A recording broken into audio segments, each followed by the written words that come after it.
Oye, is that the new Samsung Galaxy S7? Yeah, I got it for $0 on AT&T Next. Plus, it takes amazing pictures. Oops. Don't worry, it's a water-resistant Samsung Galaxy S7. You can get the new Samsung Galaxy S7 for $0 on AT&T Next too. AT&T, mobilizing your world. Requires well-qualified credit, installment agreement, and service. Balance due if service canceled. Taxes, activation, or upgrade, and other fees, charges, and restrictions apply. Water resistant up to 5 feet for up to 30 minutes. Rinse residue. Wipe dry. Visit att.com/next for details. Blog Talk Radio. Here we go.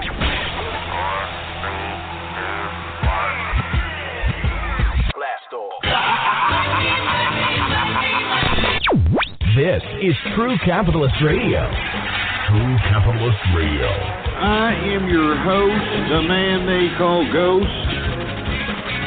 The badass of business. Give him capitalism or give him death. That's it. Period. Broadcasting from his Skyline office studios in beautiful downtown Austin, Texas. You sound fruitier than a box of Fruit Loops, for Christ's sake. And now, he'll take it from here. Your host, the prognosticator of prognosticators, the man they call Ghost.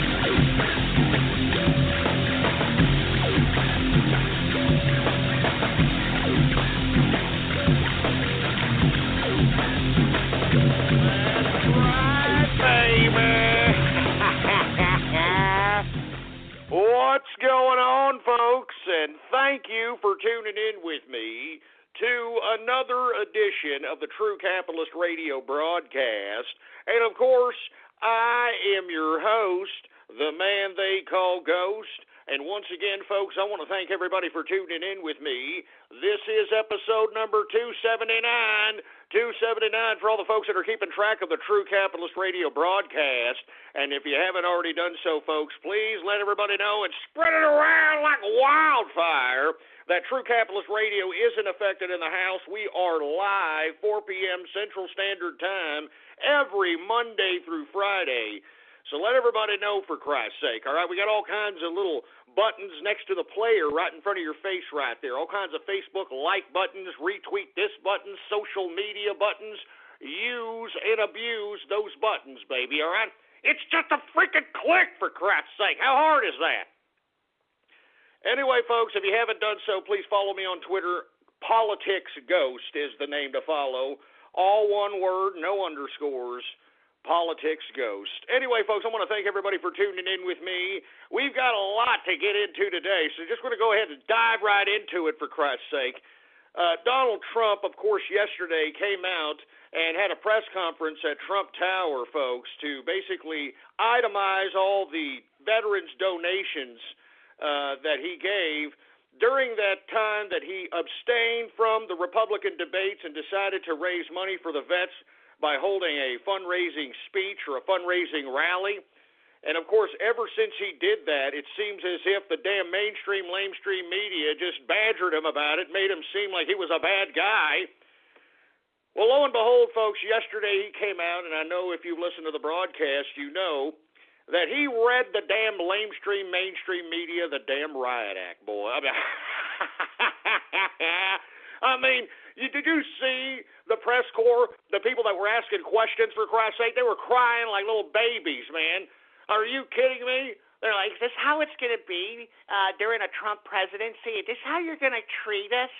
Yes, that's how they're going to treat you, for Christ's sake, all right? You're out here just spewing out, spreading slanderous lies, just complete and utter lies, for Christ's sake, because you can flap your fat Cheeto-stained fingers on a damn keyboard and be able to write them down on a goddamn news article, for Christ's sake. Anyway, he came out yesterday, and he read the lamestream, mainstream media, the damn riot act, folks. And let me tell you, it didn't take long. It didn't take but 24 hours for the lamestream, mainstream media to come out swinging. And let me tell you, they've come out with a lot of garbage here today, folks. Of course, they are harping, no pun intended, on this whole Trump University nonsense, which is just complete garbage. And as Trump has alluded to, I also believe that the damn judge in this case is a complete hater. He's a complete and utter hater. He was appointed by Barack Obama, And, of course, because he's a judge that was appointed by Barack Obama, he's going to use this opportunity to try to legislate from the bench or try to make some type of an example out of Donald Trump. And once again, this was all over the mainstream media, the whole Donald Trump University situation. And moreover, folks, did you see that you got Bill de Blasio, the damn socialist mayor of New York City, trying to send his bureaucratic goons at Donald Trump, folks? I tweeted this earlier today, that now the city of New York City is wanting to inquire what exactly Donald Trump is doing using his own building, his own Trump Tower atrium, to conduct campaign speeches and so on and so forth. Now, what these bureaucratic goons are trying to imply by going after Donald Trump using his own building for campaign speeches is that, I don't know, there's some kind of a little bureaucratic municipal law stating that that particular walkway atrium needs to have public access. It needs to have public in and out access, for Christ's sake. So they're investigating on whether or not Donald Trump gives the proper atrium access to his own building, for Christ's sake. And, of course, if they find something, and, of course, these damn stupid city, disgusting, filthy municipal bureaucrats, they always find something, boy. They're going to find them. They're going to find them, boy. I'm telling you. I mean, one day to the next. You see how these leftist liberal pieces of trash are? They're garbage. They're complete garbage. That's why they need to be all voted out of office. They need to be discredited. I mean, they need to be discredited out of every industry in America. I'm talking the journalistic industry, the news industry, the media, all right, the political process, management, bureaucracy, all of it. I mean, we cannot sit here and allow these leftists to continue to steer this country into the direction that it's going, for Christ's sake, folks. I mean, look at all the disarray amongst the people. Look at all the agitation that is being funded by these leftist groups and these leftist donors and these leftist agitator organizations. I'm talking about George Soros. I'm talking about David Brock. I'm talking about Hillary Clinton's campaign. I'm talking about these stupid, mindless Bernie Sanders supporters, for Christ's sake. Look at all the disarray. And isn't it ironic that this all happened during the supposed yes we can presidency of one Barack Obama? Do y'all remember this? I hate to keep, going back into memory lane, folks, but I remember this as vividly as if it were yesterday, folks, because I was on this broadcast during that election cycle. And everybody and their brother that was for Barack Hussein Obama said that, oh, you got to vote for him. He's going to change America for the good. Europe's going to love us. The world's not going to hate us anymore. And then he's going to give us a free chicken in every pot. He's going to give us a free Cadillac. He's going to give us a free house. He's going to give us free electricity. He's going to pay my mortgage. I mean, the whole 9 yards. Do you all remember this? I mean, it seemed like every stupid bug-eyed college kid, kind of like today, was all in the literal jockstrap of one Barack Obama. Every young person was like, no, Barack Obama, we have to elect him. I mean, not only is he going to bring peace on earth, he's the black president. We need a black president. I mean, I will always say this, that Obama was the affirmative action president, all right? Bottom line. I mean, this man had no political experience, and I think that it's ironic that this asshole has the gall to question the political experience of one Donald Trump, for Christ's sake. What the hell political experience did you have, you sick bureaucrat? I was a community organizer, baby, out there in Chicago. Yeah, look at it now, boy. Look at it now, for Christ's sake. It's called Chirac. Yeah, your community organizing did a hell of a good, didn't it? And not to mention, lest we forget, folks, that the mayor of Chicago right now, one Rahm Emanuel, was once the chief of staff of Barack Obama's presidential administration once he took office in 2008. So how come Barack Obama can't extend his influence to Rahm Emanuel into somehow making this war zone that is Chicago into something a little bit more, I don't know, less violent. Because, folks, I'm telling you, do not be bamboozled by this idea of, quote, political experience. It's all crap. All right? It's all crap. I mean, what kind of political experience did this president that's in power have, for Christ's sake? He had none. He had absolutely none, for Christ's sake. Didn't even fulfill his term as senator, for Christ's sake. He's a piece of trash. But once again, I'm digressing, folks, because I am witnessing, once again, more character assassination attempts by this mainstream media on one Donald Trump. And let me tell you, the irony of it is, folks, is that this is how these liberals are. And I believe that Donald Trump is starting to recognize that for real. I mean, here's a man that didn't even have to raise money for veterans, did this out of the goodwill of his heart, because he didn't want to give the ratings to Fox News when they were conducting the debate and, basically treating him unfairly, giving him a disproportionate amount of ridiculous questions as it relates to non-political subject matters. He decided to abstain from that particular debate, raise money for the vets via a rally, and this guy's all of a sudden getting bashed for it like he's some kind of a bad guy.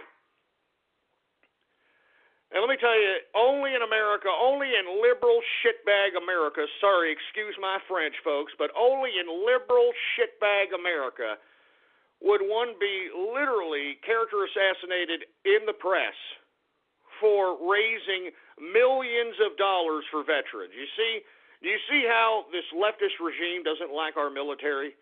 Do you see how they're spitting on our troops, for Christ's sake?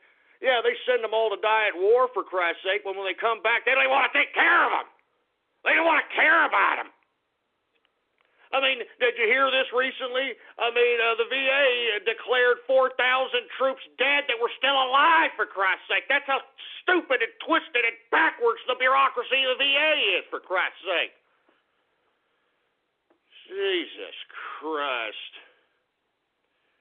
Anyway, folks, once again, after Donald Trump yesterday reads the riot act to the media is striking back.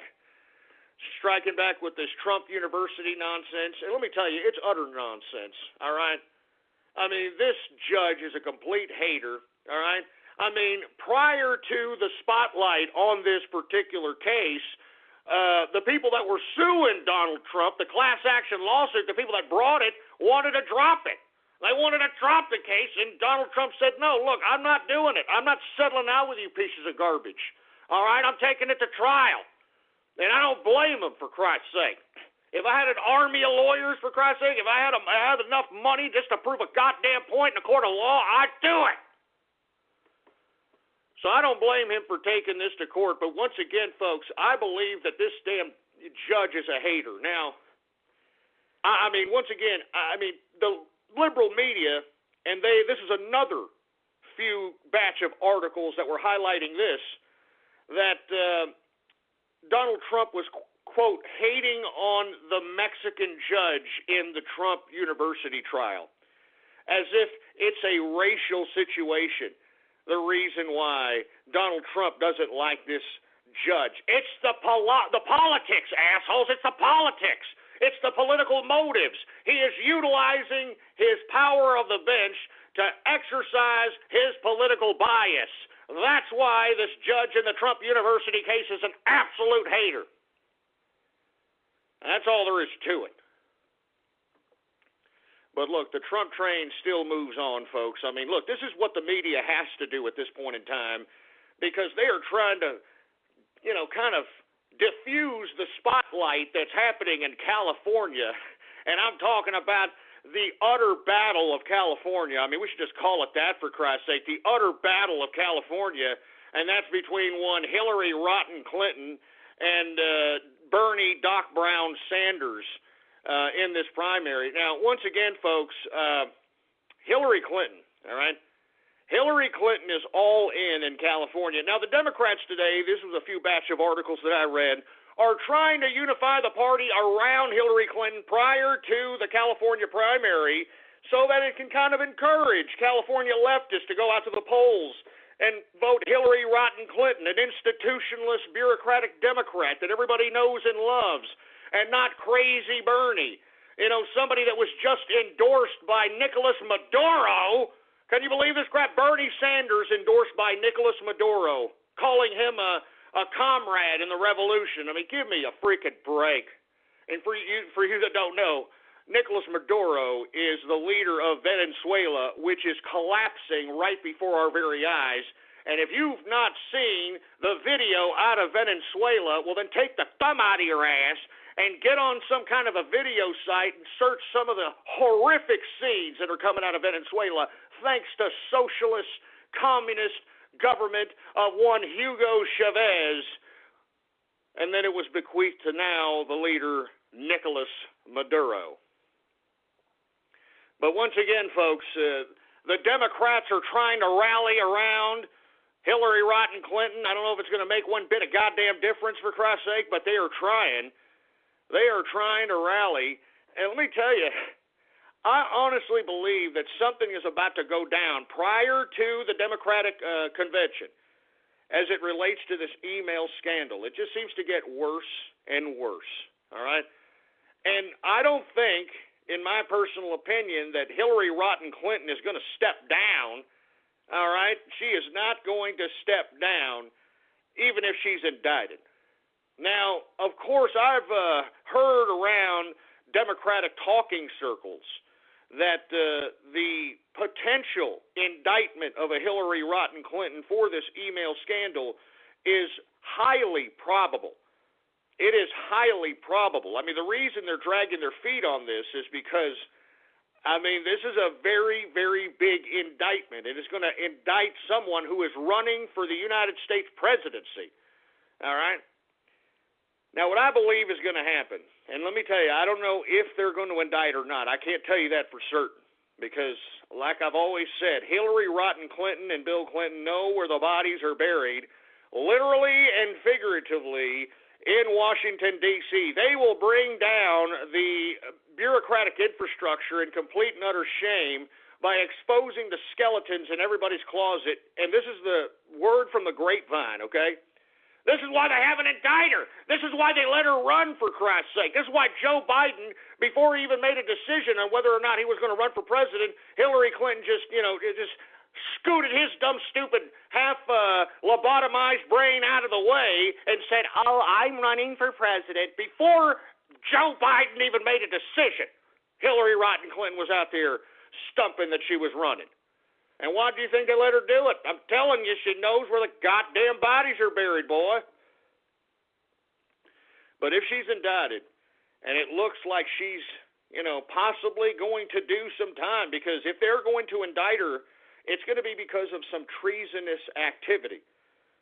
Something very foul, in my personal opinion. I mean, she was basically putting classified documents related to the State Department on her own private server that, according to reports, didn't even have a goddamn passcode.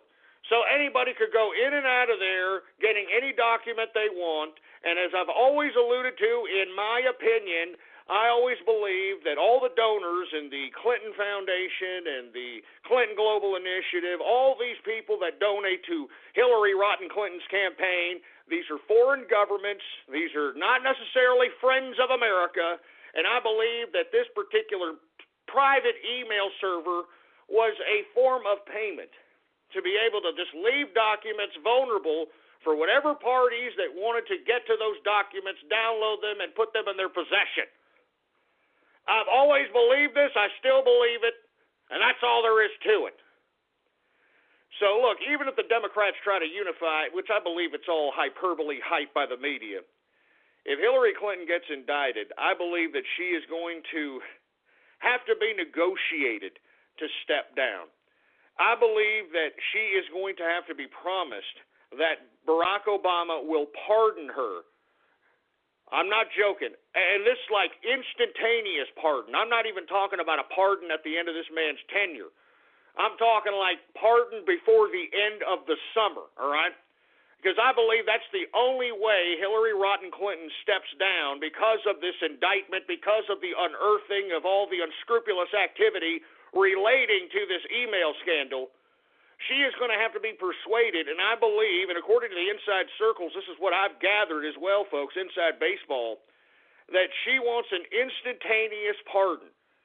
For instance, if she is going to step down, she wants to step down, and within hours, if not an hour, she wants Barack Obama to come out and say that Hillary Clinton is pardoned and say something to the effect that we need to put this behind us. This has become a media circus.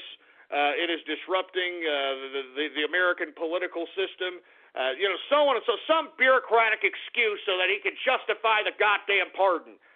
And let me tell you, that's the only way Hillary Rotten Clinton steps down. I don't even think, and look, I know that it doesn't look good for her here in California. She is all in California. But I believe even if she doesn't win California, she's going to keep going.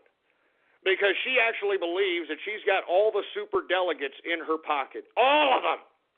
And the super delegates under the Democratic system, the system of the Democrats, they're the ones with the most power. Why do you think they call them super delegates? They're super delegates. They're the ones that make the decisions, the real last final decision after the regular delegates that are supposed to be voting the will of the primary and the caucuses.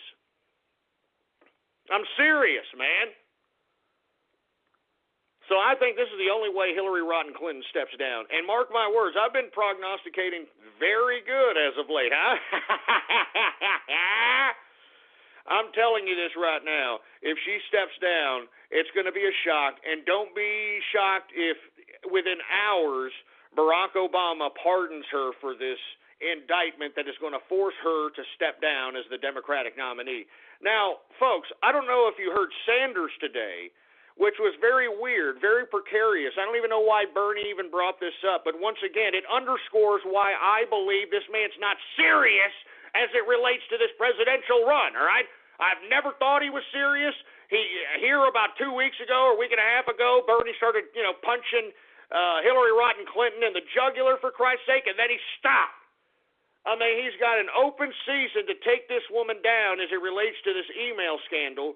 He could go around California just bashing the complete and utter ridiculousness and illegal activity surrounding this email scandal, and yet he doesn't want to do it. He doesn't want to touch it, doesn't want to do it.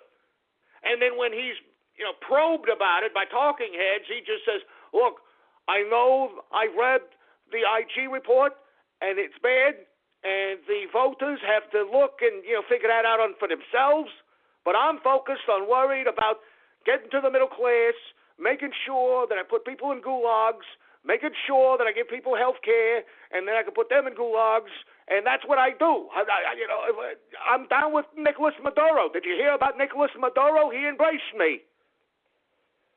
He doesn't want to touch Hillary Rotten Clinton's email scandal. I mean, he could win the freaking primary in California if damn Bernie prostate-infected Sanders would say something about the goddamn email scandals. He doesn't want to do it.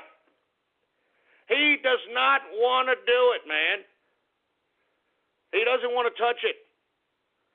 And you see, here today, he was interviewed as quoted as saying, and let me tell you what he said today, all right? He admits that the majority of delegates, no one really has them as of right now, and by the convention, no one's going to have the majority of delegates. What does that mean?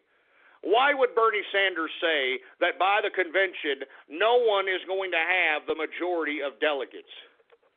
Because, folks, in my personal opinion, they are prepping for a brokered convention, all right? I mean, why would Sanders even say this? All right, he's the guy out there saying, hey, go out there. This is a revolution. We're going to take it to the convention. You go out there and give me your money. Whatever beans you got in your college debt account, you put it in Bernie Sanders' president campaign account. All right? You do what I tell you to do, and I promise I'll give you free college because you college kids are idiots. You can barely speak. You're stupid, and that's why you're voting for me.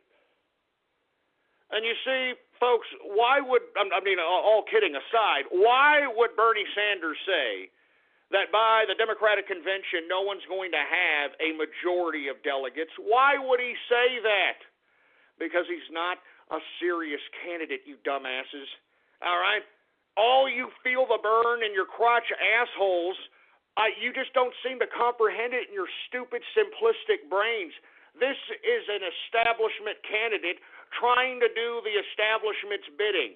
You mean to tell me that this 75-year-old man, and he's a frail 75-year-old man, folks. I mean, did you see this scumbag fall asleep while attending some Memorial Day ceremony? Did y'all see this old piece of crap?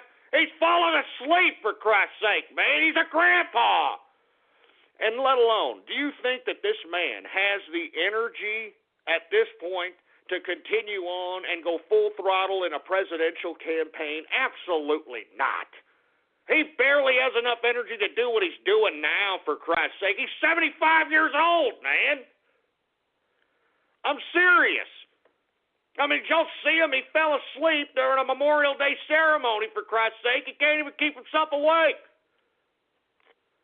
And you mean to tell me that you're going to have the Democrats, you know, the institution that's all about pre-planning, that's all about making sure that everything's perfect, that's all about making sure to making a great image in the media and so on and so forth. You mean to tell me that they're going to bow down to a freaking Bernie Sanders? Get the hell out of here, man. You're smoking crack or you're smoking some laced joint, you know, that you're rolling with Bernie Sanders for president papers. I'll tell you that right goddamn now, because you people are nuts if you think that Bernie Sanders is going to win the nomination of the Democratic Party. And let me tell you once again, why would Bernie Sanders say that by the time the Democratic convention comes around, that no candidate is going to have the majority of delegates?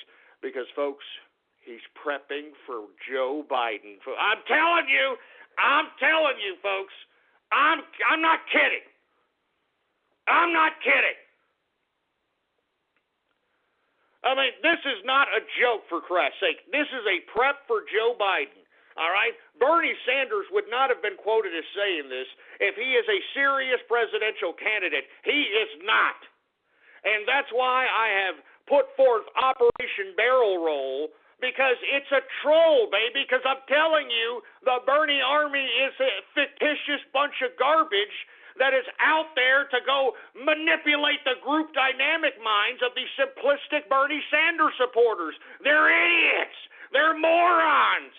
It's just fun and games and political games, for Christ's sake. They're stupid. I mean, they actually believe that the establishment Democrats are going to allow Bernie Sanders to run for president. You are stupid. You are an idiot. Each and every one of you Bernie Sanders supporters that believe that are complete stupid morons. You're idiots. All right? Seriously, look at yourself in the mirror and say, you know what? I'm an idiot. I supported Bernie. I'm an idiot. Yeah, you are an idiot. You're an idiot. You're a stupid buffoon. That's why you're sitting there with your hand out saying, yeah, please, can you give me something, Mr. Bernie Sanders? Can you please give me something, Colonel Bernie Sanders? Can you just shut up? I'm telling you, that's why Bernie Sanders said it.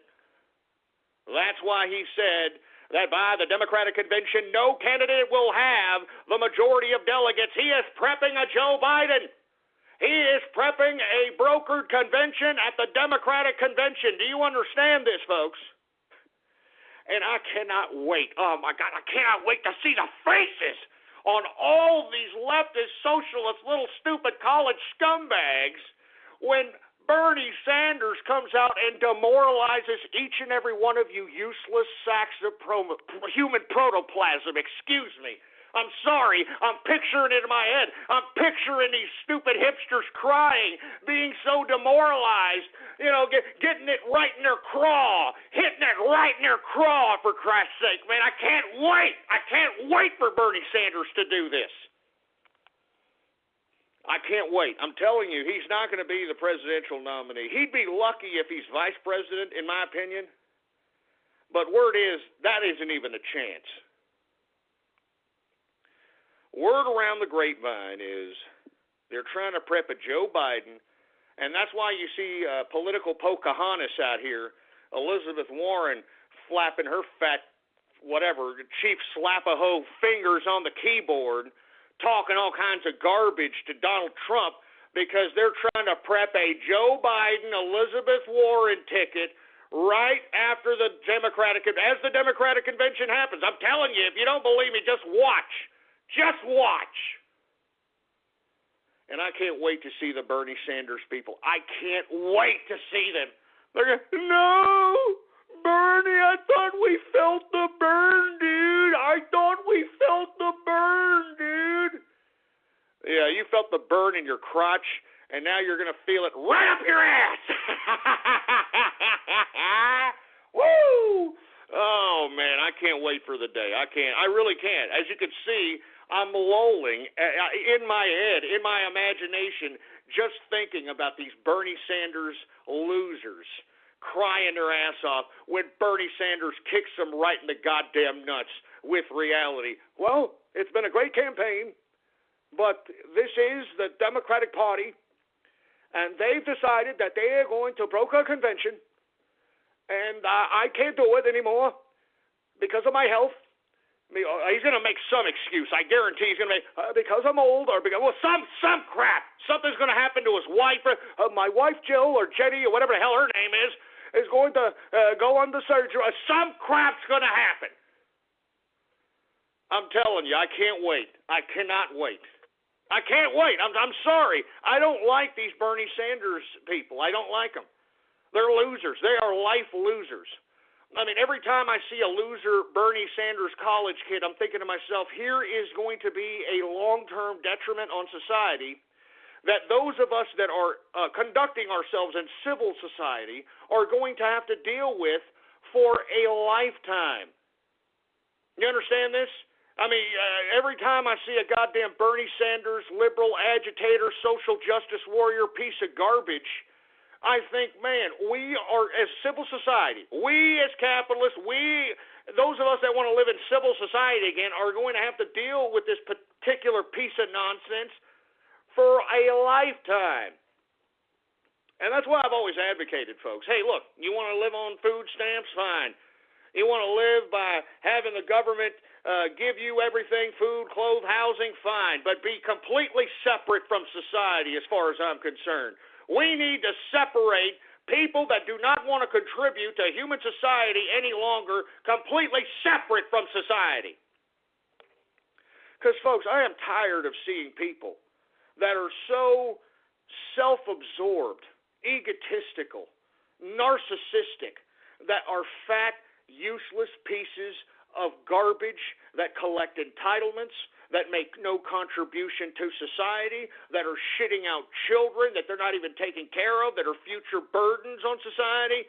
I am tired of witnessing this, and what has made this happen, the reason this has transpired here is because of this liberal idea, this liberal experiment that we've been living under for the past 8 years. And it's all coming to a header at this point in time, folks.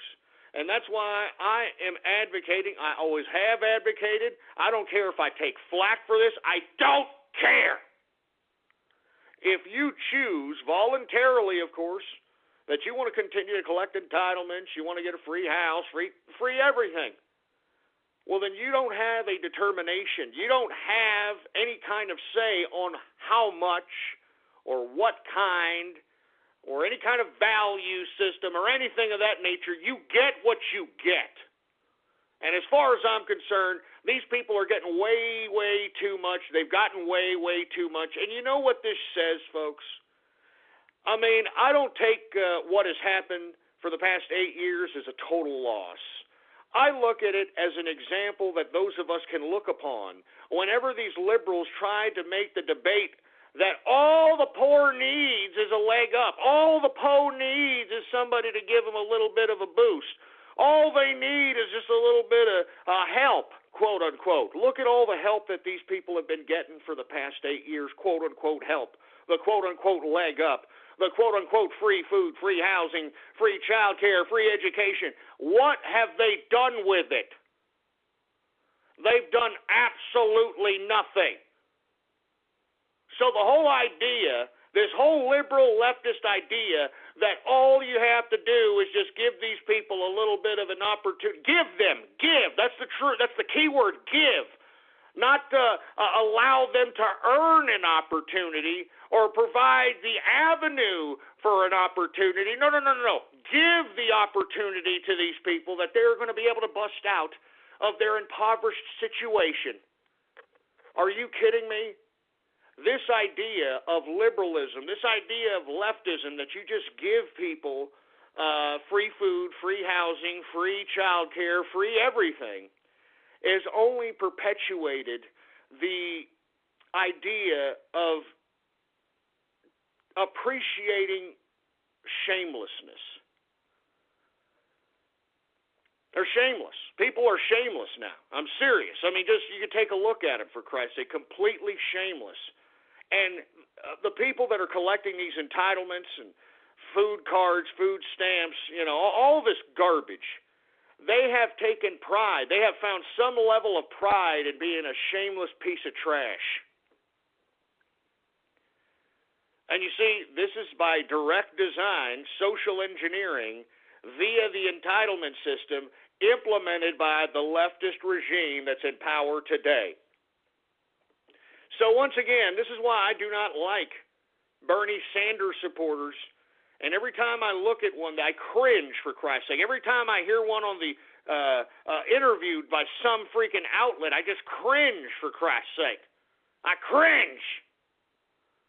Because I have to think that this stupid piece of garbage, this absent-minded supposed college kid that already put themselves into $60,000, $70,000 worth of college debt serfdom, us in civil society are going to have to deal with this whiny little piece of trash, and it makes me sick to my stomach. Anyway, I didn't mean to digress there, folks, but I just wanted to just underscore that all you Bernie Sanders fans that are wasting your time, effort, and energy, we're playing games with your stupidity, all right? The capitalist army and the Trump train are playing games. We're playing political games. We're playing troll warfare with your stupidity, with your ignorance. We love it, baby. So keep on feeling the burn, because you're really going to feel it as it gets closer and closer to the Democratic convention. I can't wait, boy. I can't wait. Woo! I really cannot wait. I cannot wait. And then what are you Bernie Sanders fans going to do then, boy? Huh? What are you going to do then? I'll tell you what you're going to do, you piece of crap. You're going to listen to Ghost, and you're going to go on the Trump train, and you're going to vote for Trump, all right? You're going to come to your stupid senses, and you're going to realize that you've been had. You're going to realize that you were a stupid imbecile for listening to some 75-year-old prostate-infected ex-communist, and you're going to go to the Trump train, and you're going to cast your vote for Trump, because Trump is anti-establishment, Trump is anti-political class, Trump is anti-bureaucratic globalist institution. Trump is anti-establishment, baby. And that's what you goddamn Bernie Sanders supporters, once you are disenfranchised, disenchanted, and demoralized by Bernie Sanders, you're going to go out there, you're going to vote for Trump, you stupid, useless pieces of trash. Do you hear me? Do you hear me? That's right, boy. Anyway, folks, let me move on to another subject matter because, of course, there is other subject matters beyond the election.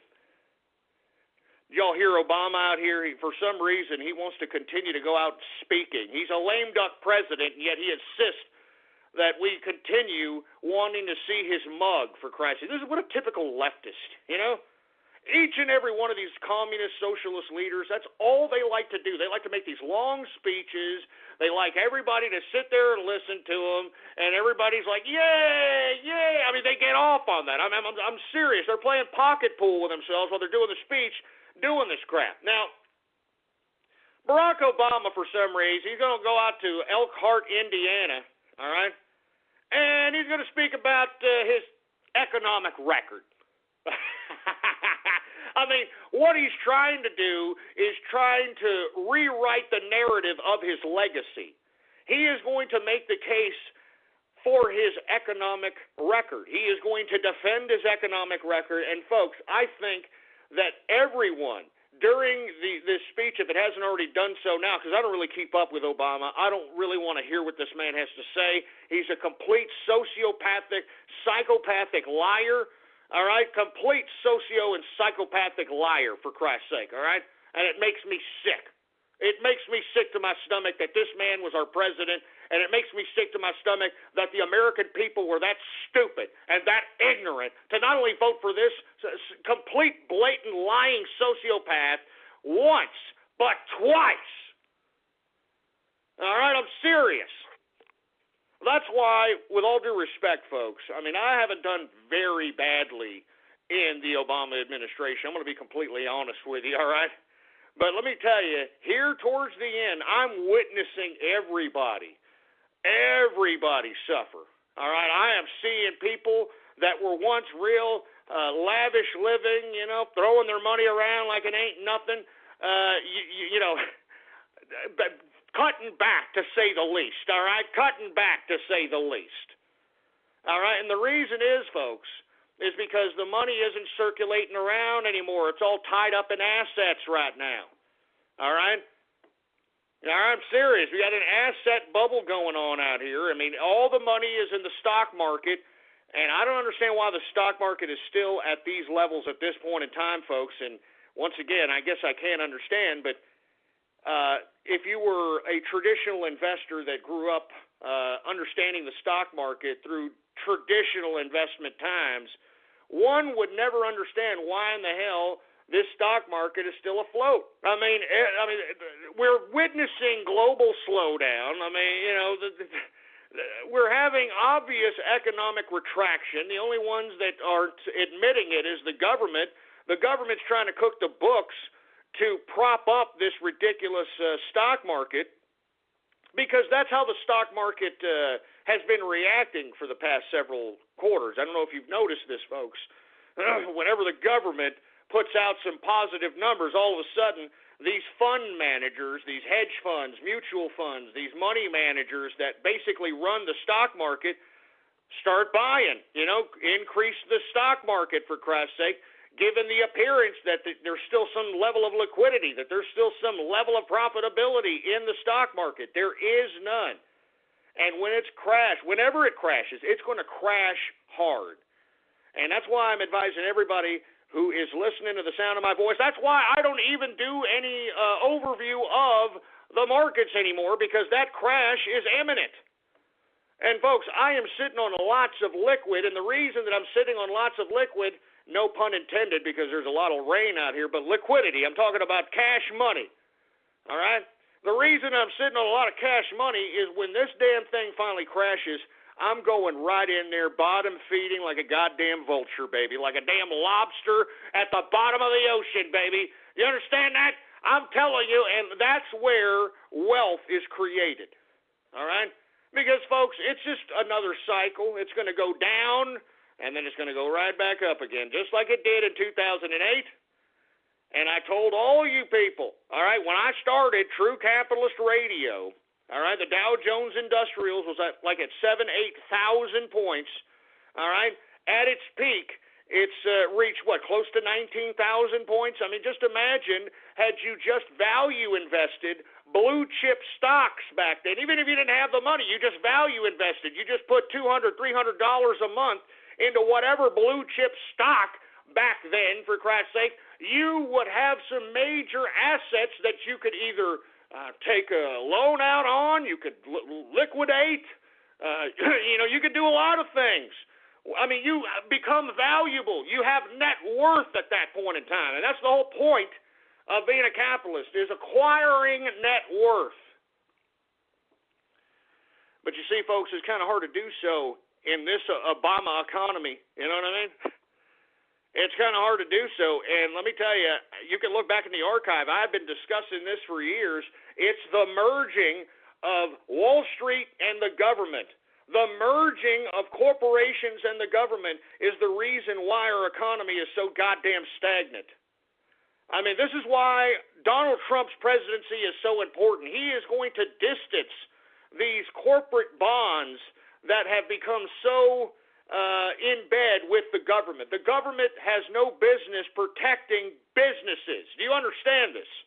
I have always said that the only reason that a monopoly exists is because of government force and government coercion. I mean, that's the only way a monopoly can exist, is because of government coercion and government force.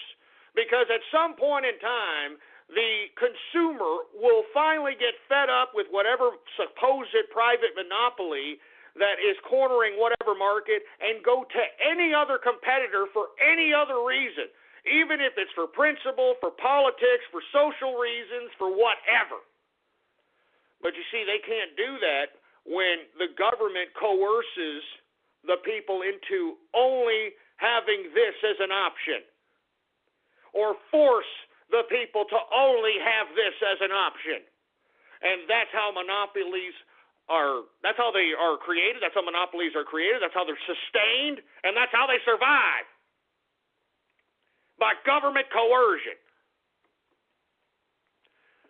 So once again, I mean, Obama, piss off, all right? I mean, is there going to be a Black Lives Matter, protester out there in the Elkhart, Indiana speech of Barack Obama? Why don't you go protest that bastard, huh? I mean, this is the man, that has put the whole black race back 50, 60 years, all right? Under a supposed black president, the entire black community of America has gone back about 50 or 60 years, huh? Where are you at, Black Lives Matter? Elkhart, Indiana. Why don't you go protest your boy out there, your homie? Jesus Christ. He's sitting over here giving wild Jehudis more benefits, more props, more opportunity, and more taxpayer government money than he's given you, for Christ's sake. I mean, look, even if you are an entitlement collector there, Black Lives Matter, you're getting the beans.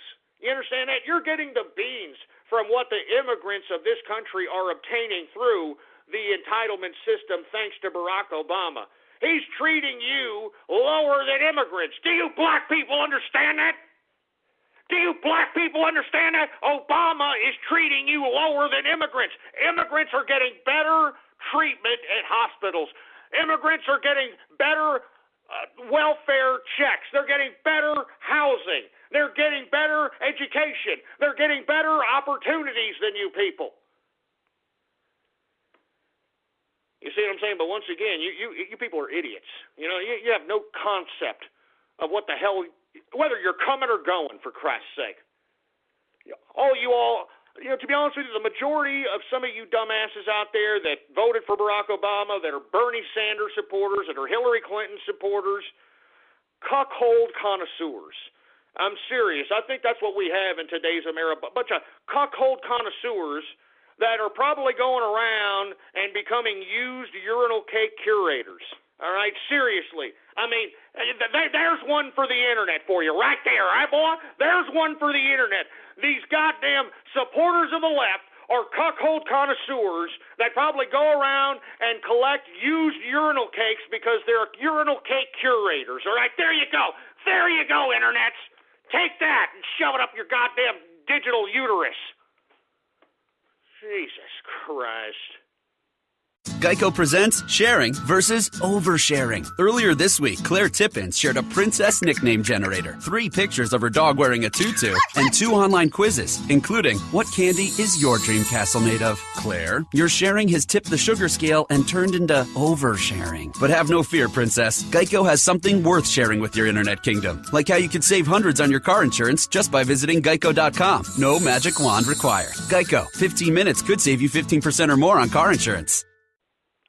Anyway, folks, let me go ahead and start taking some Twitter shout-outs since, it's about that time of the broadcast, for Christ's sake. And for you folks that want a Twitter shout-out right here, right now, live on the broadcast, all you have to do is go to my Twitter account at PoliticsGhost, all one word, no underscores, PoliticsGhost.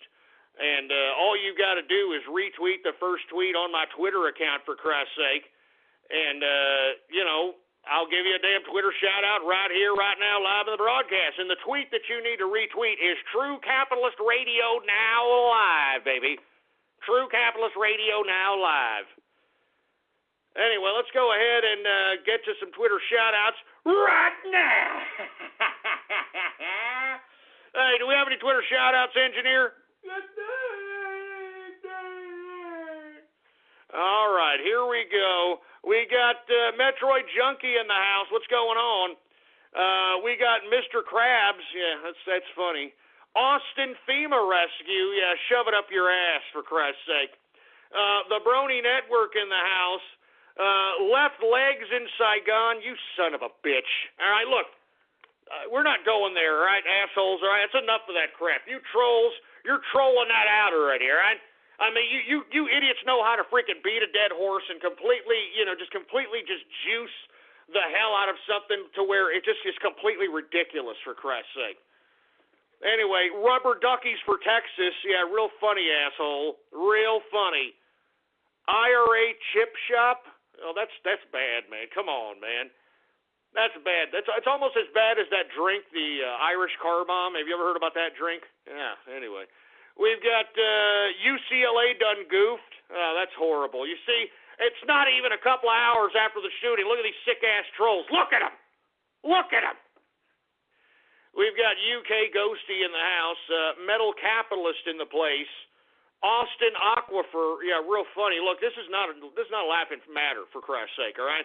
I'm serious. We're going to see rain throughout the week, supposedly, all right?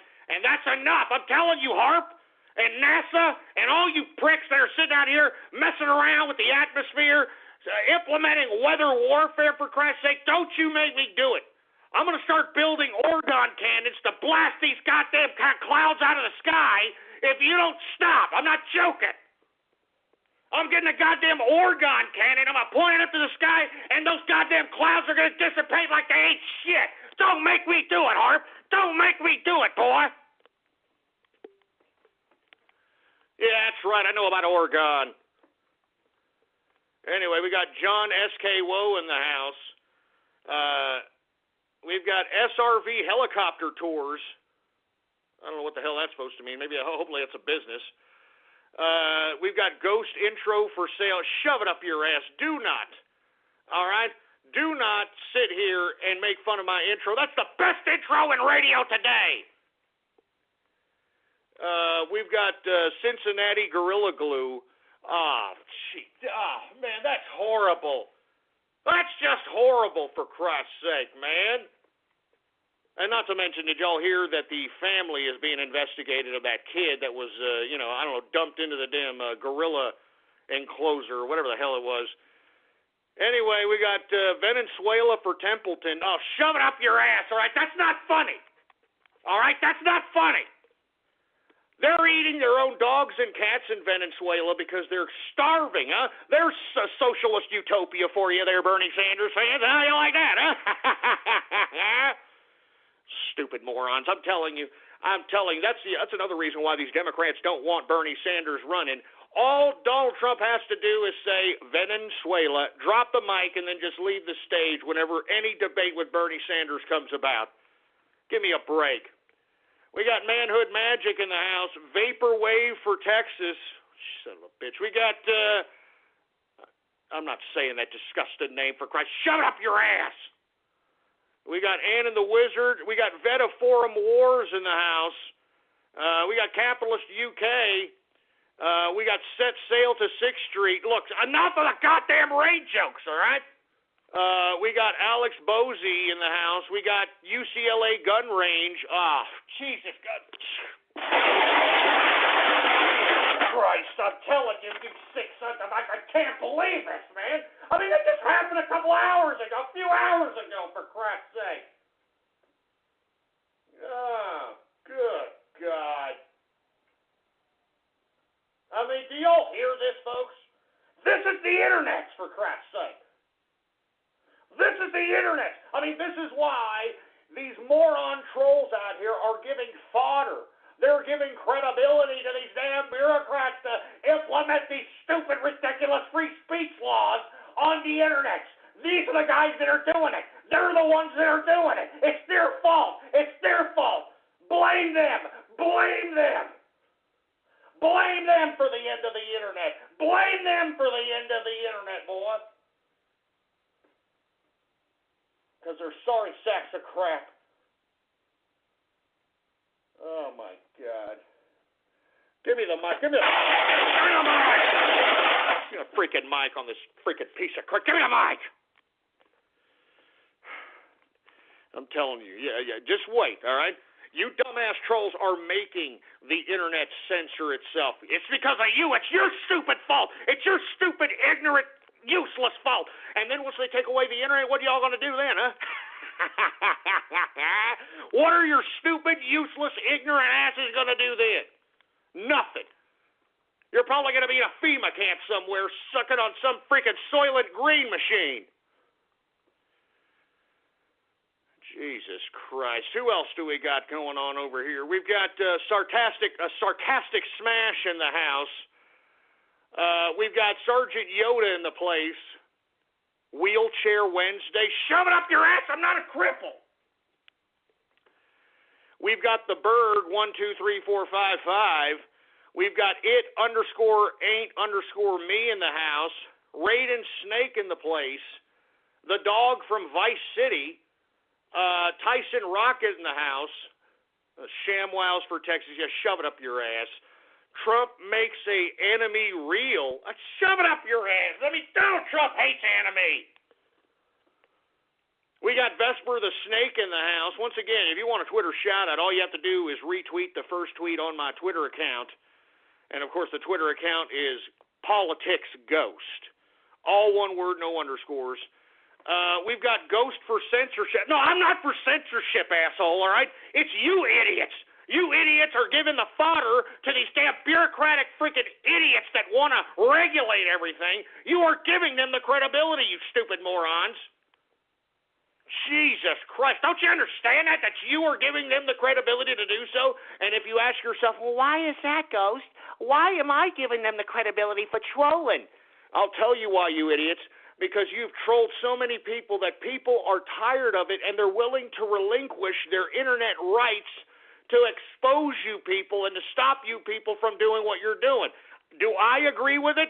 Absolutely not. But there's so many of you people that not only just troll for like, hey, it's a little tongue-in-cheek fun. You troll for harassment. You troll to make people's lives miserable, for Christ's sake. And let me tell you, you're not helping your case out here. I could just say, you're not helping your case. I don't want internet censorship, all right?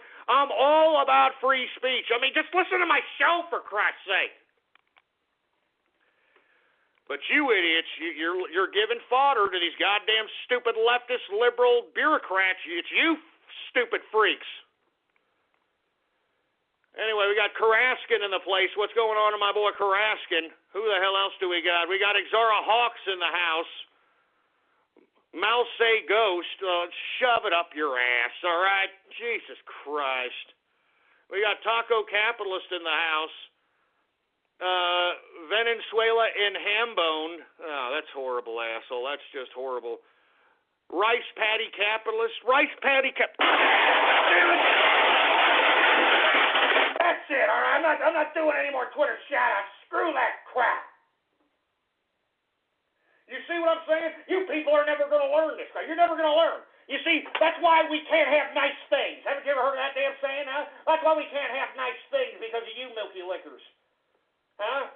That's why we can't have nice things, because of you stupid people. You're stupid. You're idiots. You're ignorant. I'm telling you, you're lucky you're in a fiber optically connected world called the internet, because I'm telling you right goddamn now, you scumbags, if we were in a damn bar room, I would be throwing fisticuffs at your face. I would be turning your face into cheeseburger.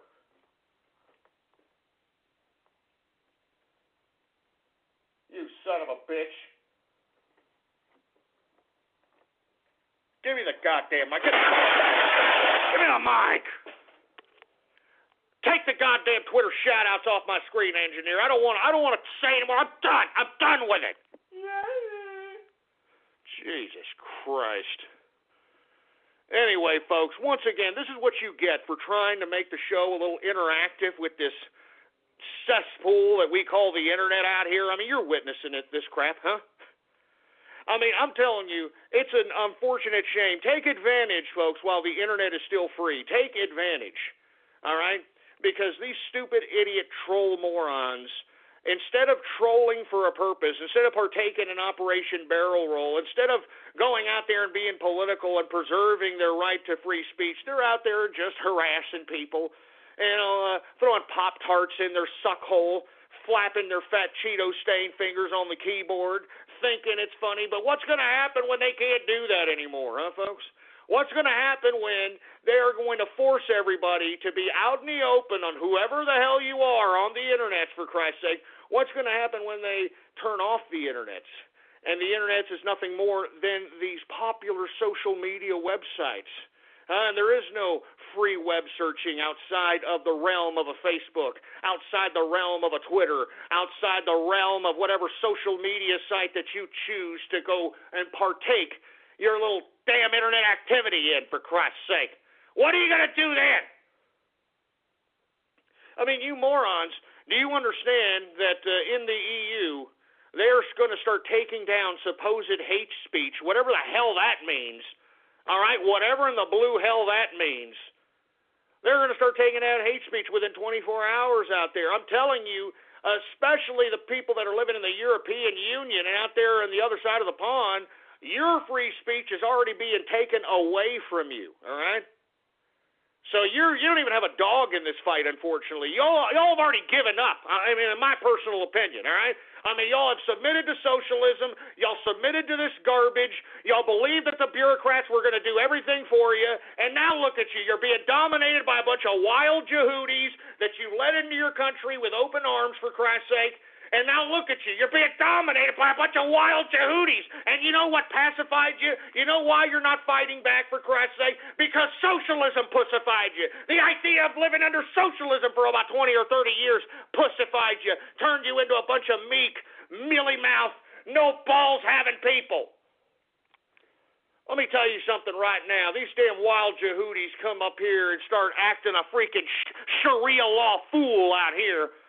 I'll tell you, Texas ain't going to just sit back and allow these people to just go around running roughshod. I guarantee goddamn to you, boy. I guarantee goddamn to you. Have these damn wild Yehudi trying to run roughshod out here in Texas, saying a la snack bar, and trying to come out here and implement Sharia law. Everybody out here in Texas is armed, boy. Everybody out here in Texas is armed. That's what I'm talking about, baby. Woo! Anyway, folks, I want to thank everybody for tuning in with me. We are well into the second hour of the True Capitalist Radio broadcast. And, of course, I am your host, the man they call Ghost. And once again, folks, I want to thank everybody for tuning in with me. Before we get started on anything else, I'd like for everybody to please spread it around like wildfire that True Capitalist Radio is in effect and in the house. All right? blogtalkradio.com/ghost. That's blogtalkradio.com/ghost is the official website of the True Capitalist Radio broadcast. We are live every Monday through Friday, 4 p.m. Central Standard Time, to make sure to let everybody know. Everybody, all right? Spread it around like wildfire, all right, boy? We got all kinds of little buttons right next to the player, right in front of you right there. All kinds of Facebook like buttons and retweet this buttons and social media buttons. Use and abuse those buttons, baby, all right? All right? It's just a freaking click, for Christ's sake, man. Woo! Oh, my God. That's just great. That's just great, baby. I'm feeling great. I'm feeling great. I'm not letting these trolls ruin my day today. I'll tell you that right now. I mean, they could sit over there and think that they're having the greatest time with everything. They are perpetuating the internet censorship that is happening right now in the EU, that is coming to America, that's already coming to Canada. It's their fault. It's the trolls' fault. Blame them. Blame those trolls. Let me have a damn drink. Where's my drink?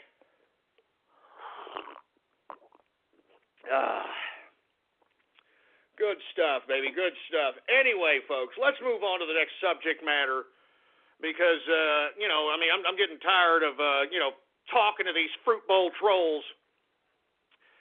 Where was I, engineer? Oh, that's right. Obama's going to speak in Elkhart, Indiana, and defend his economic record. Yada, yada, yada. Who cares? Let's talk about this UCLA shooting, shall we, that these trolls were making such light about. All right? 2 shot dead at UCLA. This is a day after Milo Yiannopoulos, the dangerous faggot, and that's his term. I'm not trying to be derogatory. That's what he calls himself. Had a speaking engagement yesterday that ended with a bomb threat on this campus. Today, 2 dead. Shooter was at large until about a couple hours ago when they basically released the fact that it was a murder-suicide that happened on the campus of UCLA. So once again, folks, we almost thought it was one of these situations where there was going to be a lot of different casualties. I wouldn't say fortunately, but thank God there wasn't more dead, wounded, so on and so forth. Murder-suicide situation. There's preliminary evidence and information that's coming out thus far. Don't know too much about it. I mean, there's an internet rumor, and of course this is the internet's, and I don't know how much credence you'd put into this, that it was the infamous social justice warrior that was termed the moniker AIDS Skrillex. AIDS Skrillex may have been, and of course this is alleged, this is an internet rumor, but I don't know what's happening. I don't know if it's AIDS Skrillex or not. But I just think the irony of it is here, didn't California here a couple of weeks ago just pass unbelievably strict gun laws, for Christ's sake? I mean, isn't that ironic once again? California passing strict gun laws, trying to sit here, we're trying to save people by outlawing guns, and that's what we're going to do, okay? So just calm down. We're going to do this. All right, we're going to do it. And look at this, a shooting at UCLA campus. And look, folks, the FBI, I just read in a Breitbart article, I believe, FBI put out statistics that more people are killed with hammers and billy clubs than there are guns. You know that? Oh, that's right. More people are killed with hammers and billy clubs, for Christ's sake, than there are with frickin' guns. All right?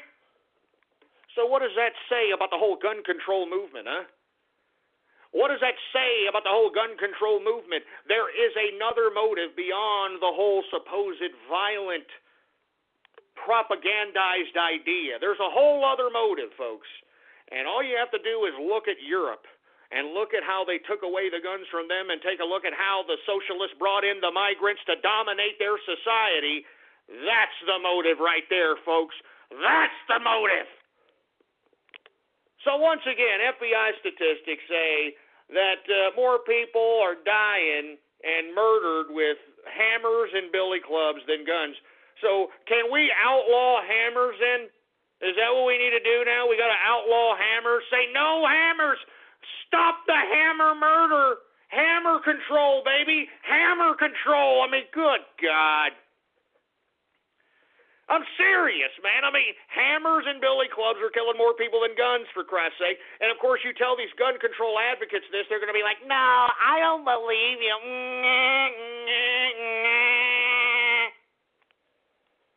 Nobody wants to believe the facts, folks. Everybody just wants to, pull, random opinions out of their derriere and make them facts. But no matter how much you try, they are not facts, boy.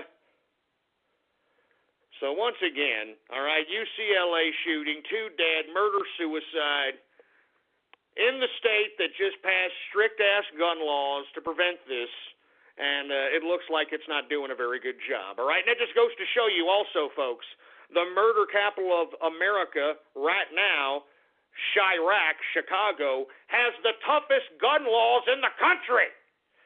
Chicago has the toughest gun laws in the country, and yet who has the guns out there? Who has the guns? The gang members, the criminals. The innocent people don't get the opportunity to protect themselves from these criminals, and the criminals know. They know because they are in Chicago, the most gun-regulated city in America, that the probability of them victimizing somebody with a gun is very, very low. That's why you don't see that kind of crap out here in Texas, boy. I'll tell you that right damn now. I'll tell you that right goddamn now, boy. Anyway, once again, a day after Milo Yiannopoulos had a speaking engagement at UCLA and ended with a bomb threat. Prior to that bomb threat, I mean, you had all these social justice warriors having a damn triggered fit. I mean, it's pathetic. It's disgusting, man. And then you got 2 dead here next day. Huh? Isn't it ironic? Good God. Anyway, let's move on to some international news, shall we? Did you hear the Dalai Lama? The Dalai Lama says that there are too many refugees going to Germany and the EU. Oh, even the Dalai Lama is telling the EU and Germany, hey, you idiots, y'all are bringing in too many damn refugees into your country. And what are they going to call the Dalai Lama racist now, huh? Is the Dalai Lama racist? Is Germany, is Merkel going to allow, that Turkish president to prosecute the Dalai Lama? The Dalai Lama says that the goddamn too many immigrants, there's too many goddamn refugees going into Germany and the EU. The Dalai Lama! I mean, what are they going to do about that criticism, huh? What are they going to do? They're going to throw a fine? They're going to throw an EU fine on the Dalai Lama? Jesus Christ. I mean, I couldn't believe it when I saw that. I'm glad that the Dalai Lama is coming out here and saying something because, remember, he's supposed to be a figure for these leftists. Remember these little pacifist leftists like, oh, the Dalai Lama, he's such a peaceful man. He's so intellectual. He's all about love and Buddhism and all that crap. Here comes the Dalai Lama saying that the damn Germans or the country of Germany and the EU nation states are bringing in too many refugees, for Christ's sake. I mean, I'm telling you, you guys out there in the EU and Britannia, you need to plaster that quote on some damn poster boards and start throwing that all over the goddamn countries, all right? You understand that? Dalai Lama. The Dalai Lama says that there's too many refugees in the EU and Germany. I mean, good God. Good God. I'm telling you, man. I'm just. I mean, when the pacifist, when a nonviolent, love-based Buddhist, the leader of the Tibetan people, all right, when he's saying that there is too many immigrants coming into Germany and the EU, I think that you damn stupid liberal socialist morons need to maybe take a little bit of wind to that. Maybe you need to listen to the Dalai Lama. I mean, I'm waiting. I am waiting for one of these leftist pieces of liberal trash to try to degrade the Dalai Lama or calling the Dalai Lama racist as it relates to this particular statement. I'm waiting. I'm waiting, for Christ's sake. I wouldn't doubt it. I mean, this is the new America that we're living in, for Christ's sake, man. Jesus Christ. Give me my drink.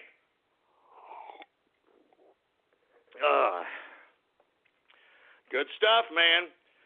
Anyway, let's move on. I've told you all about Iraq and how it's having its troops launch this offensive in Fallujah, in the Iraq city of Fallujah, We told you about this earlier in the week. I think we told you about this, Friday or Thursday. Well, folks, now they're starting to retreat, all right? The Iraq troops are starting to retreat, and they're claiming it's because ISIS is using the civilian population of Fallujah as human shields during the offensive of going into the city by the Iraqi troops. Now, I don't know how valid those particular reports are. Of course, we are just listening to the firsthand information that's being given out by the Iraqi forces. But I said, folks, if somehow ISIS is able to push back the Iraqi forces, this completely delegitimizes the Iraqi government and could put the Iraqi government in a precarious situation of possibly getting goddamn thrown by ISIS. Do you understand me? So, I mean, this idea that the Iraqi forces are trying to come back and using the excuse that ISIS is utilizing, and I'm not doubting they are, but they're utilizing the excuse that ISIS is using the civilian population as human shields, which is the most cowardly thing I've ever heard of in my life. But, of course, that's ISIS for you, a bunch of cowards. I mean, they're real quick to behead children and women and rape women and kill innocent people. But once, the Peshmerga or the Kurds capture these sons of bitches and they're about to be executed, they're crying like a bunch of bitches, all right? Crying like a bunch of bitches because they believe in their stupid, dumbass, a la snack bar head that they could possibly be going to hell for some of the garbage that they conducted themselves in via ISIS. All right, now, once again, I don't know what is really going on in this Fallujah fight. I mean, this is all, of course, information that we're getting from the Iraqi troops. I don't know if there's anybody embedded in this particular regiment. I mean, I know that there are some foreign media, but they're basically capturing raw footage of the offensive. But once again, folks, Iraq is pulling back a little bit from the Fallujah offensive because they're claiming, and I'm not doubting this, but I don't know if this is a reason to pull back at this point in time, but they're pulling back claiming that ISIS is using human shields, all right? The civilian population is human shields. And if ISIS views the pullback as any level of weakness, they're going to keep pushing forward. And let me tell you, Fallujah is only 50 miles away from Baghdad, the capital of Iraq. And if they push the Iraqi forces back to Baghdad, folks, this ISIS, could take complete and total control of the country of Iraq. So that's why I brought this up sometime back, I don't know if it was this past week or last week, that we need to keep our eye on this offensive, because if the Iraqi forces, and I said this last week, if the Iraqi forces lose this offensive, that is it for the legitimacy of the Iraqi government, man. And all those trillions of dollars America spent liberating these people, it's going to be flushed down the toilet. All the blood, all the treasure, everything that was lost from America during the Iraq war will be flushed down the toilet. So once again, keep your eye on this Fallujah offensive by the Iraqi troops. If for whatever reason they are pushed back into Baghdad, then we have a serious problem on our hands, all right? Because then Iraq is going to be under major threat, crippling and falling to the hands of ISIS, and that's not a very good proposition, folks. I'll tell you that right damn now. All right? I mean, ISIS has only been somewhat of a mobile, nomadic type of a terroristic organization. Once they settle down into statehood, and especially settle down into statehood in Iraq, which is one of the largest oil deposits in the world, they're going to be able to continue their reign of terror and be able to fund it, selling this oil on the world market, folks, and that's all there is to it. All right, that's all there is to it. So keep an eye on this, folks. Keep an eye on this Fallujah offensive, because if they lose it, that's it for the Iraqi government, folks, in my opinion, all right? Anyway, folks, did you hear about Turkey warning Germany over the Armenian mass genocide on the vote on this? Now, let me tell you what this is about for you folks that are unaware of the Armenian genocide. All right? From about April of 1915 to about 1917, all right? Like about 1.5 million Christian Armenians were killed by the Ottoman Empire, which of course were Turkish Muslims, folks, all right, out of Turkey. That was the capital or the main state of the Ottoman Empire. They killed, I mean, literally, a complete mass murdered 1.5 million Christian Armenians during the Ottoman Empire, the Turkish Muslims of the Ottoman Empire, right? Literally dropped the population of Armenians from like 2 million to 400,000 people. I mean, a literal genocide. Now, what I am suggesting is happening here, because the government of Germany is voting to recognize the Armenian genocide. So what I believe is happening here, because once again, somebody in Germany has to stop Merkel, all right? I believe that the government system of Germany is utilizing this Armenian genocide to put Angela Merkel in check. That's why she wasn't even present during the vote on recognizing the Armenian genocide. Now, why is this important, folks? Because if the government of Germany recognizes the Armenian genocide, which Turkey and its leader, Dogdarin, I don't even know how to pronounce his stupid name. He's such a totalitarian. I don't even want to use the little room in my brain to remember that scumbag's name. But the president of Turkey is saying that this could strain relations with Germany. Did you hear that? I mean, this is the same Turkish president that wants to prosecute German comedians for making some sort of poem that made fun of this stupid bastard. A German comedian in Germany made fun of the Turkish president, and Angela Merkel is allowing the prosecution of this German. Let me tell you, I think this is a move by the German government to basically make Angela Merkel look stupid. And look, it's one sign, it's one slight bit of hope, in my personal opinion, from Germany trying to get the hell out of this migrant situation that Angela Merkel has found itself in. Or Angela Merkel put itself in.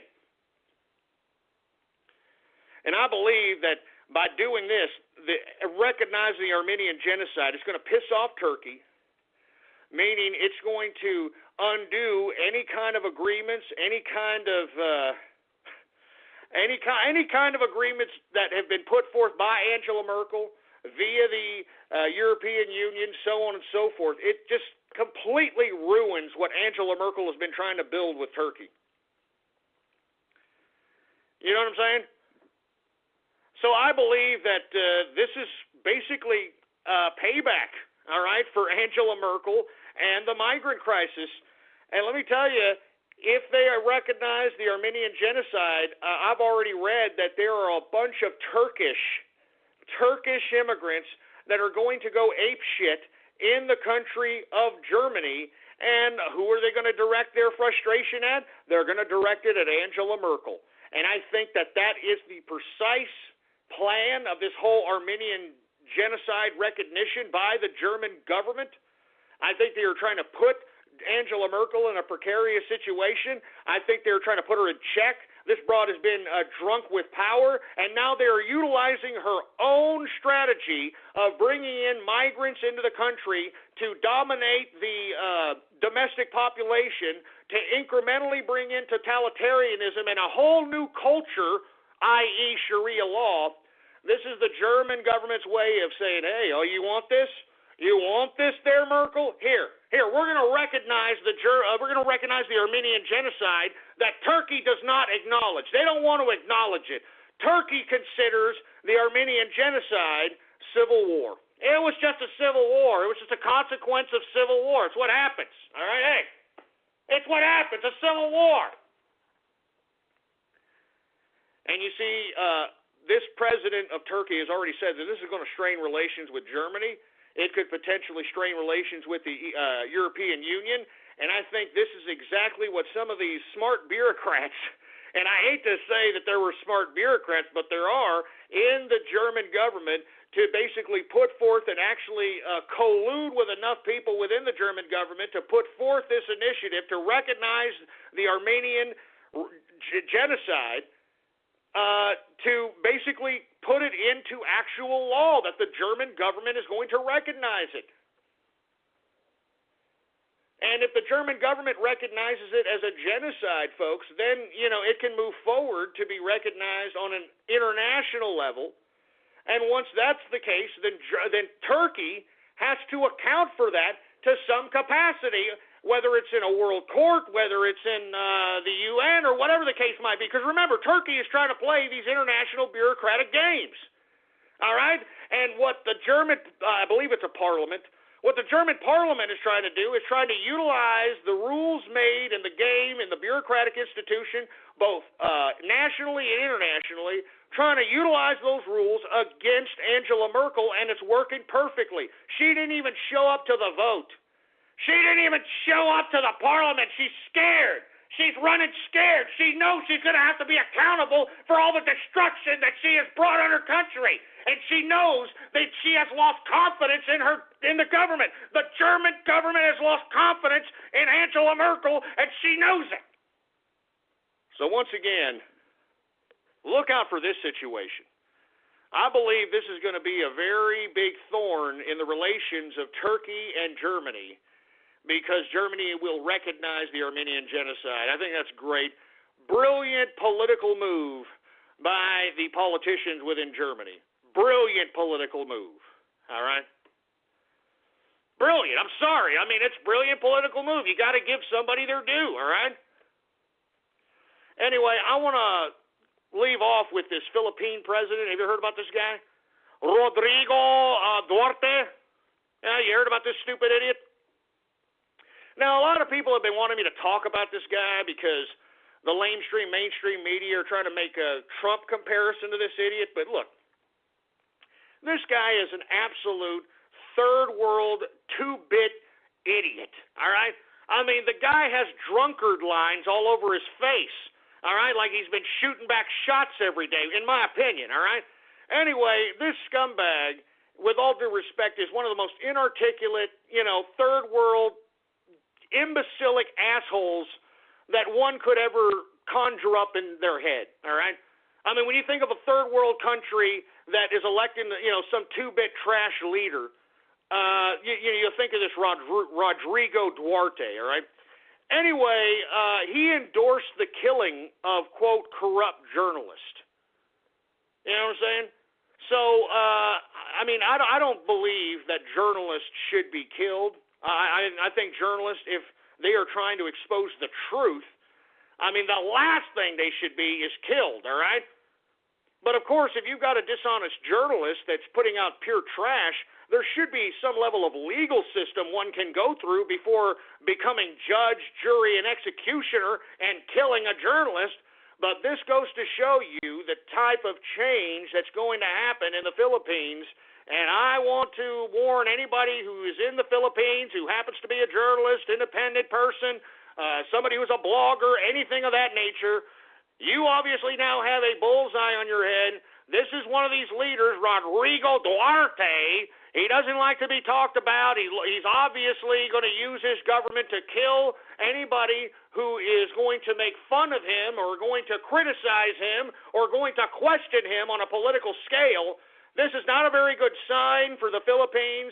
I see this as a little bit of a totalitarian move. I would be very careful for those that are living in the Philippines, considering visiting the Philippines.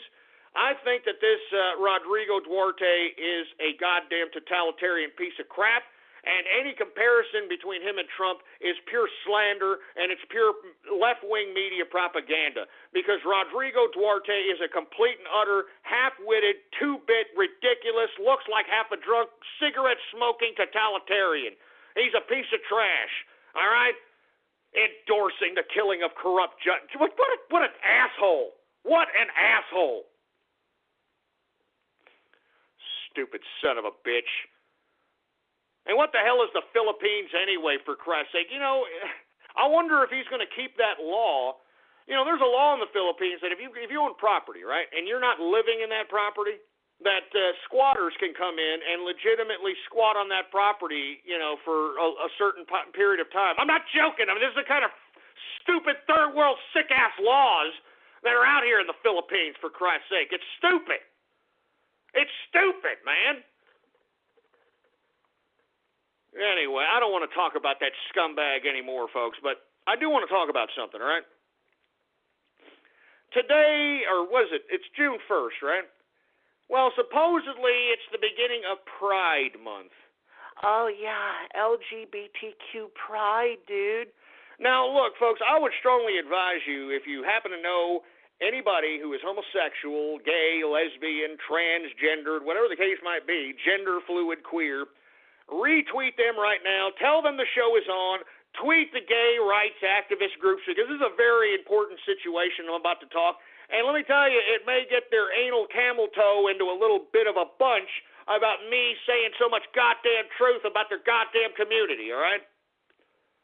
Now, what I don't really appreciate about this whole idea of, oh, gay pride, LGBTQ pride, dude, we're proud. What are you proud of? I mean, with all due respect, gay community, all right? I mean, your STD numbers, AIDS, HIV, syphilis, gonorrhea, chlamydia, herpes, HPV, hepatitis are through the roof, all right? Through the roof. Now, one must take a step back and ask, why is that? Because y'all take so much pride in being sexual creatures. I mean, you understand that what you are doing by saying, I'm pride, I'm proud, baby, I'm a homosexual, I'm a lesbian, I'm a tranny, whatever you are defining yourself based upon sexuality. All right? That's what you're defining yourself on. You're defining yourself upon sexuality, and that's it. So basically you're saying to yourself, by saying that you're proud to let everybody know that the first thing about you is how you like to be penetrated, all right? I mean, that doesn't say very much about you. So what exactly are you taking pride in, with all due respect to the homosexual LGBTQ community? What are you taking pride in? Are you taking pride in the fact that many of you are sexually promiscuous and cannot, for whatever reason, hold a monogamous relationship as a majority?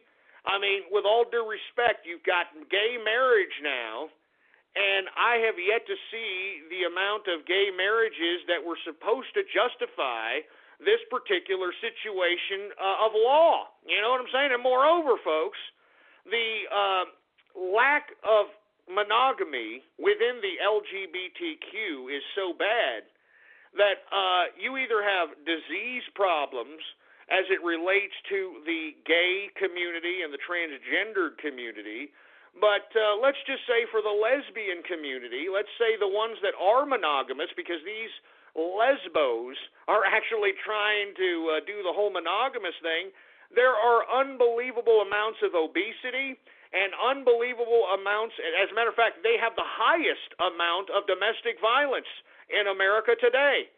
That's right. Lesbian domestic violence is the highest domestic violence calls in America today. So are y'all proud of that? Huh? I'm trying to figure out Pride Month. What the fuck are y'all proud about? All right? With all due respect, y'all are accepted in society. Y'all can go around and basically do whatever it is that you want to do. And yet, with all due respect, it doesn't seem as if you have any respect for yourselves. All right? I mean, I've observed the homosexual community out here in Austin, Texas. I mean, they're talking about pride. They don't have any respect for themselves. They don't protect themselves from getting any kind of HIV, AIDS. I mean, as a matter of fact, in the gay community, it is acceptable to, I guess, get the AIDS and die within 5 or 6 years. I have learned through observing the Austin gay community that death means nothing to the gays. I mean, it's meaningless. I mean, they could go to a funeral during the day and then go to the club and get drunk and, do meth and whatever the hell else is prevalent within that lifestyle. And this is a fact. This is a fact. So where's the pride? I'm just asking where it is that we need to acknowledge your pride. All right? Okay, you want to be known. The first thing that you want to be known as is what you like to be as sexual, or what sexual position you like to be. And moreover, you don't even protect yourself when you're trying to partake in leisurely activity, sexual activity. You don't even protect yourselves. And folks, I have said this time and time again, you've got apps, like this app called Grindr, all right, where literally some idiot that's hard up can get on this app, find idiots that are within a 5 to 8 mile range from wherever the hell they're located, okay, and find people that are just as hard up that are looking to either ejaculate a penis or take ejaculated penises in their rectum or in their mouth. I'm not joking. Look, if you don't believe me, take a look at Craigslist, all right? I mean, Craigslist casual encounters, all right? Take a look at the male for male. Take a look at the women for women. Take a look at these things. They are asking for sexual encounters, and on top of this, it's okay. You want to have a random sexual encounter, that's fine. But a lot of these people are requesting that no condom. They want no condom. I mean, look at it for yourself. I mean, where's the pride, LGBTQ? Where's the goddamn pride? You don't have any goddamn pride for yourself. If you had pride for yourself, you'd help your community instead of going and using funerals as a way to socially congregate, for Christ's sake. You don't have any pride. You know, I don't understand why the gays, since this is Pride Month, why don't they talk about the real gays that had to go through actual oppression and live through the 80s, 70s, these times when homosexuality wasn't as embraced. A good example of this is Michael Stipe from REM. The lead singer of REM? If you listen to his music, like Losing My Religion, that's actually a very good song. He's talking about how he is losing his religion because, and that's of course a metaphorical sense, because he's a homosexual, all right? I mean, listen to the song, for Christ's sake. It is a depressing song. It's like he's embarrassed that he has to admit it. You understand that? The pain of this poor bastard who is obviously a real homosexual who will never, ever get some partner, and obviously he wants a monogamous partner because this was the 80s. This isn't when you could just go into a men's bathroom, toe tap, and, get a hand job or something. This wasn't that. This was this is different time, all right? But I don't ever hear, these LGBTQ talk about, the strife of Mike Stipe and his music, or Morrissey, Morrissey, You know what I'm talking about. Morrissey, for Christ's sake, man. Suede Head, that song Suede Head, for Christ. What do you think that fruit bowl was talking about? He was talking about some straight dude that obviously he messed around with, and he wanted to have a monogamous relationship with, but unfortunately the straight dude used him as a, disposable piece of road trash, all right? Which is what many of these damn pride LGBTQ people want now to begin with. I mean, listen to that song, Sway. Why do you come around and ha, ha, ha, ha. I mean, just listen to that song, Sway Dad, for Christ's sake. It sounds like freaking Morrissey is leprechauning his ass during that song, for Christ. Ha, ha, ha, ha, ha. He's leprechauning his ass. I mean, Jesus Christ. Anyway, look. I'm digressing. The point is that I don't get the pride that you folks in the LGBTQ are ingratiating yourself in. All I see is death. All I see is disease. And moreover, all I see is hatred within your own LGBTQ community. I mean, lesbians don't like gay men anymore. All right? I mean, gender fluid queers don't like transgenders. Transgenders don't like cross-dressers. I mean, it's all a bunch of haterism, huh?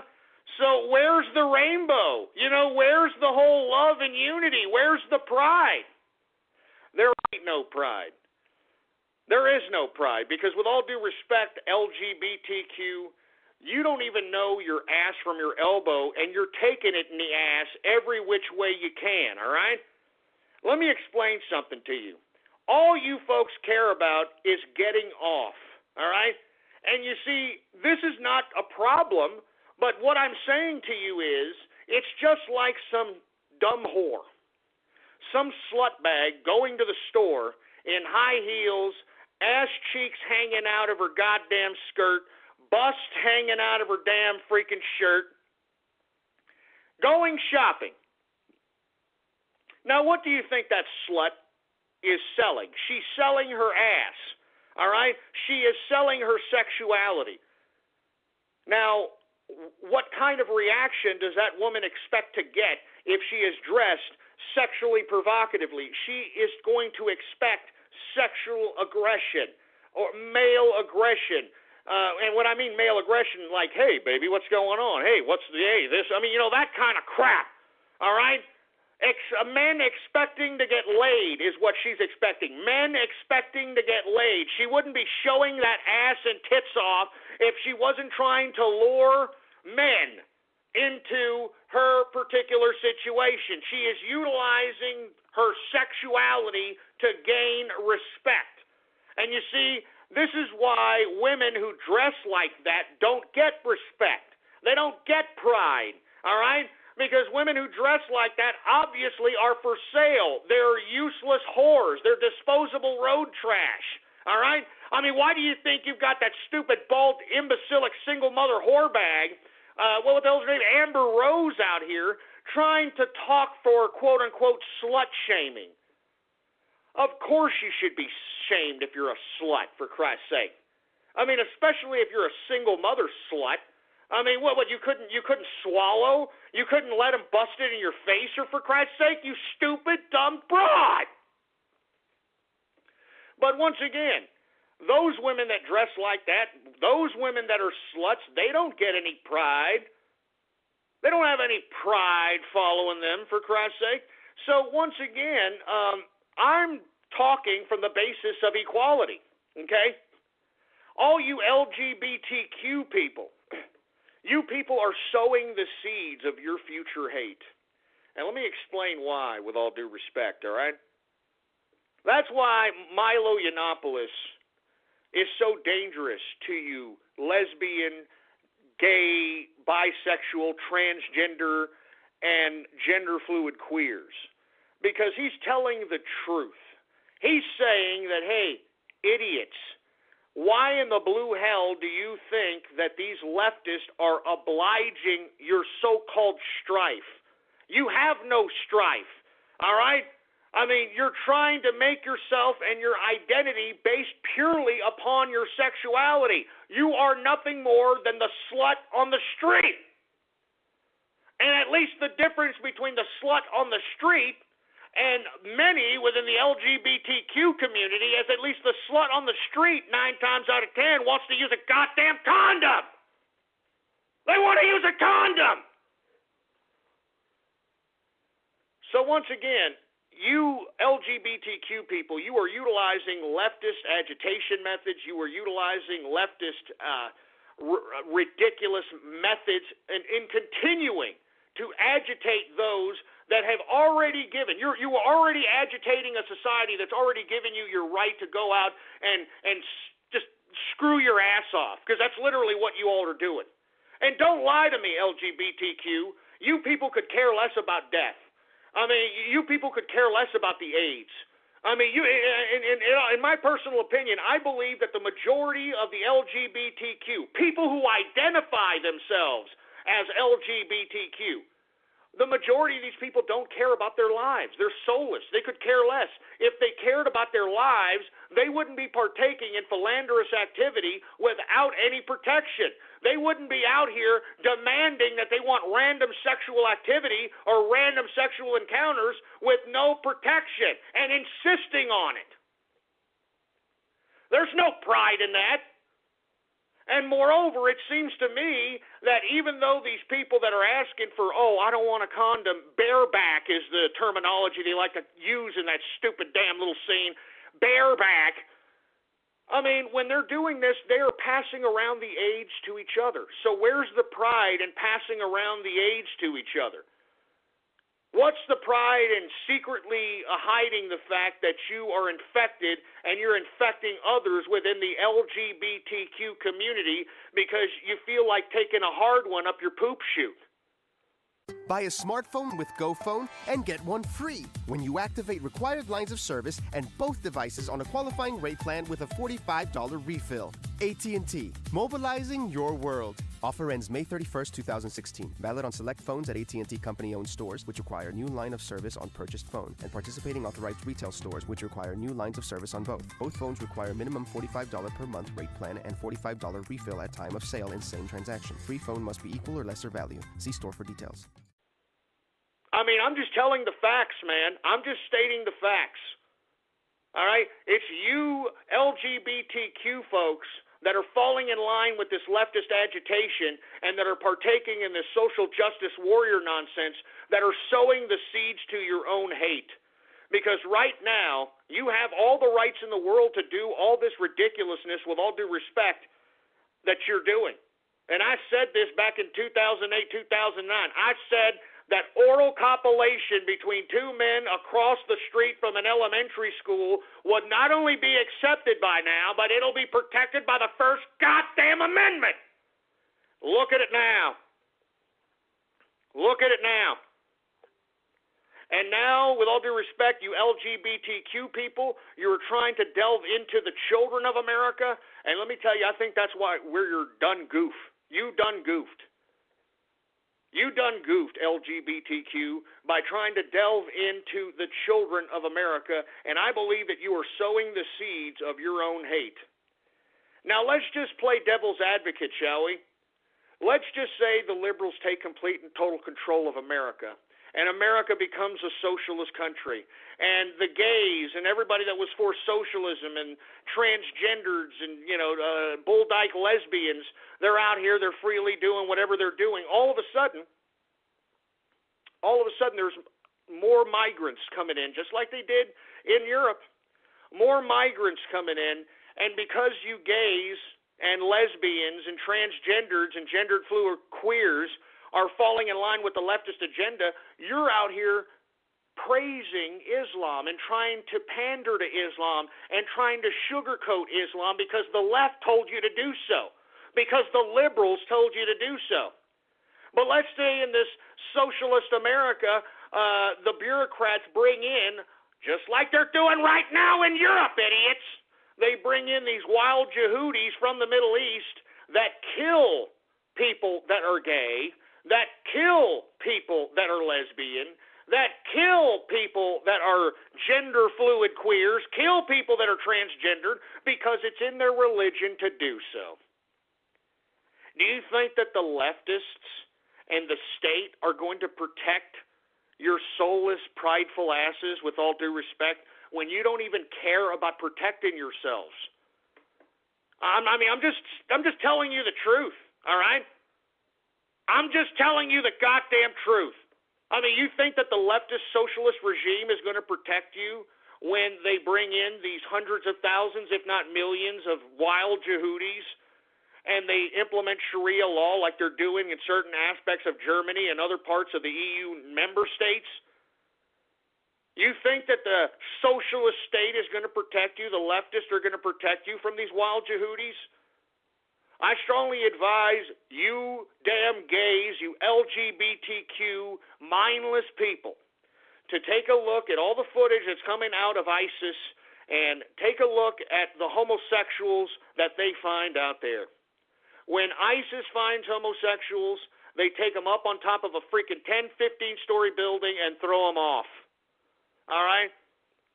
They put them in freaking cages and throw them under the ocean and leave them there for an hour and bring them back up and do it again. All right? This is your future because you think that y'all are so great partnering up with leftism, being able to, it's Pride Month, and look at this, I'm a leftist, I'm liberal. What's going to happen when the wild Yehudis come in and they don't like you? I'm telling you, they will never like you people. You see, unlike America where we tolerate you people, with all due respect, I mean, look, I don't have nothing really against gays, but I have something against this ridiculousness of every one of these people that are a part of the LGBTQ community making it the first thing that you notice or the first thing that you have to acknowledge right as you meet these people. The first thing they want you to acknowledge.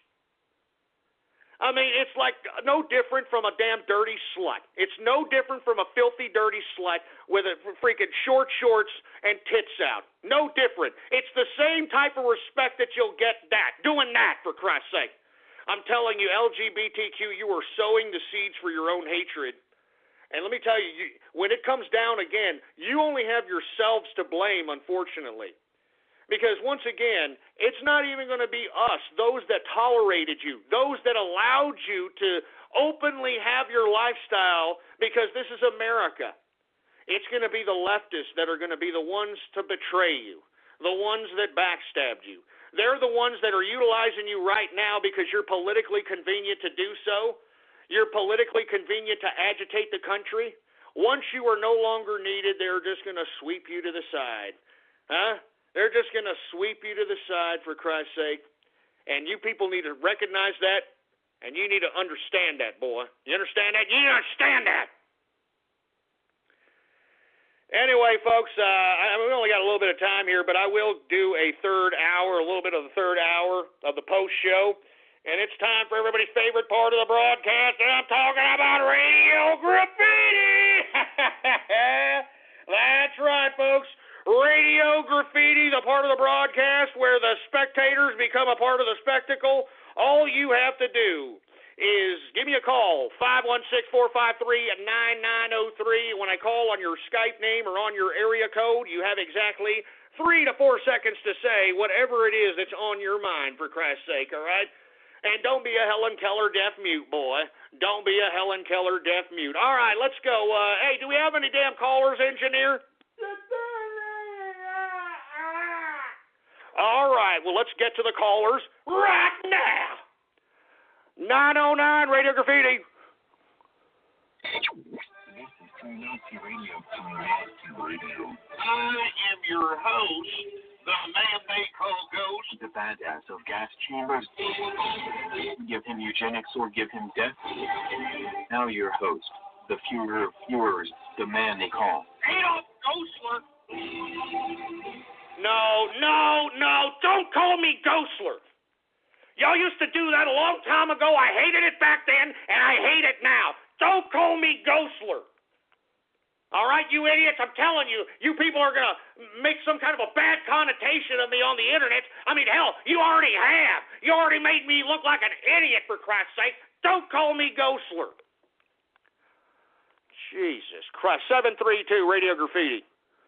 Yo, what's up, Ghost? I just want to let you know how you said to ask my manager to work overtime yesterday, or you're telling me I'm asking if I can do some overtime, and I asked my manager today, and he said he'd think about it, so that's good. Hey, that's good, man. Yeah, no kidding. Overtime, time and a half, baby. Just as long as you're willing to go out and work, hook it up, man. And say, look, I'll work, I'll make it worth your while, and overtime, you can make it, man. I'm telling you, I don't understand why. Well, I understand why now because of Obamacare, and not too many people want to have full-time workers to pay for. They're going to have to be obligated to pay for their health insurance, so on and so forth. So I don't know, man. Good luck to you, though, man. Good luck to you. Keep on hustling, baby. 510 Radio Graffiti. Hey, Ghost. Shout out to Operation Barrel Roll and all the troops out there. I just want to say I personally thank you for your service. I had 2 grandfathers who fought in Vietnam, too, and they definitely were pretty badly affected by experience, I understand. Look, I don't want to talk about Viet-fucking-Nam, all right? But I appreciate your kind words, all right? I appreciate your kind words, but I don't want to talk about Viet-fucking-Nam. How about Pivot Idiot, Radio Graffiti? You can talk, your brain now, motherfucker. Rolls out, he's a nigger. He's a nigger.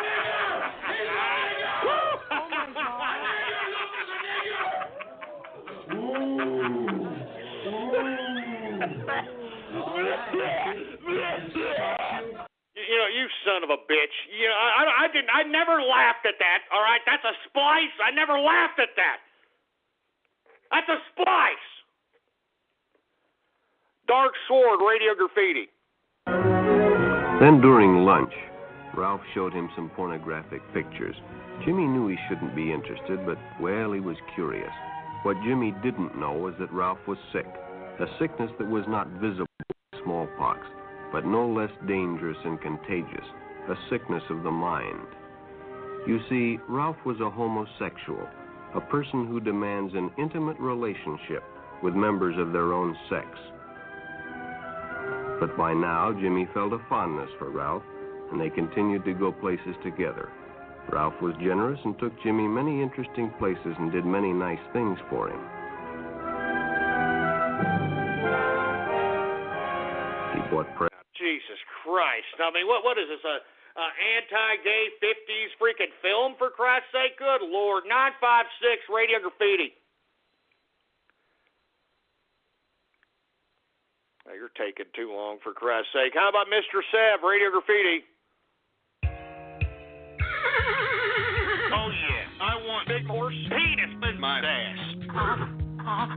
Shut up, you stupid horse fetish asshole. Shut up. American Truck Simulator, Radio Graffiti. I mean, they actually believe that the establishment Democrats are going to allow Bernie Sanders to run for president. You are stupid. You are an idiot. Each and every one of you Bernie Sanders supporters that believe that are complete stupid morons. God damn it, don't make me sound like a stupid Mario video game, for Christ's sake. And not to mention, I never liked the Super Nintendo. I thought it was stupid. I never liked it. I thought it was overrated. Meh, you know? Anyway, Professor Falcon Punch, Radio Graffiti. And let me tell you, if they recognize the Armenian genocide, I've already read that there are a bunch of Turkish immigrants that are going to go apeshit in the country of Germany. And who are they going to direct their frustration at? Sure, these idiots try to make me sound like a Satanist. Cave Johnson, Radio Graffiti. We've got Ghost for censorship. No, I'm for censorship. I'm for you idiots giving the fodder to these damn bureaucratic freaking idiots that want to regulate internet rights and to stop you people from doing what you're doing. I'm not for internet regulation, asshole. I am not for internet regulation. It's you idiots that are giving fodder. You trolls that are giving fodder to these damn regulators out here.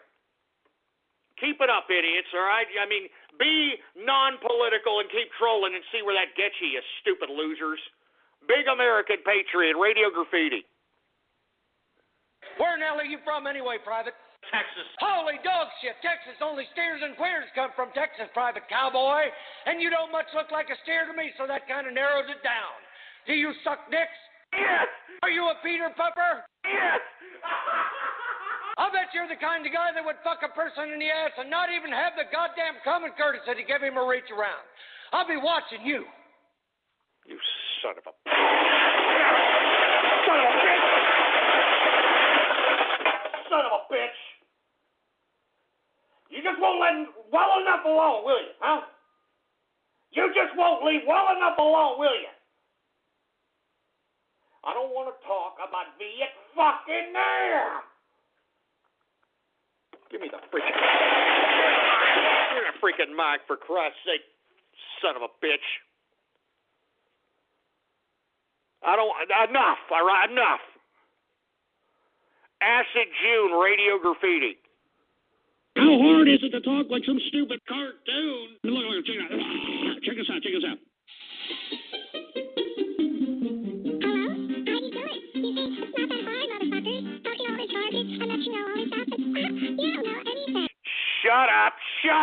Shut up! A real black guy, Radio Graffiti. Ghost, what are you doing? I'm trying to shove it up your ass. But, Ghost, I want to swallow your man mayonnaise. I want to roll my tongue around your testicles and choke on your cock. Oh.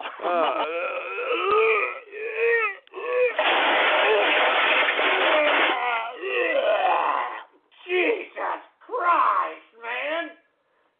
Jesus Christ. Take about 10 steps away from my freaking butt crack with that cock, boy. Jesus Christ. Oh, my God. Give me the mic. Give me the mic and spooky back. Goddamn fruit bowls out here. This is Sparta, Radio Graffiti. Stole it, man. All of you, man.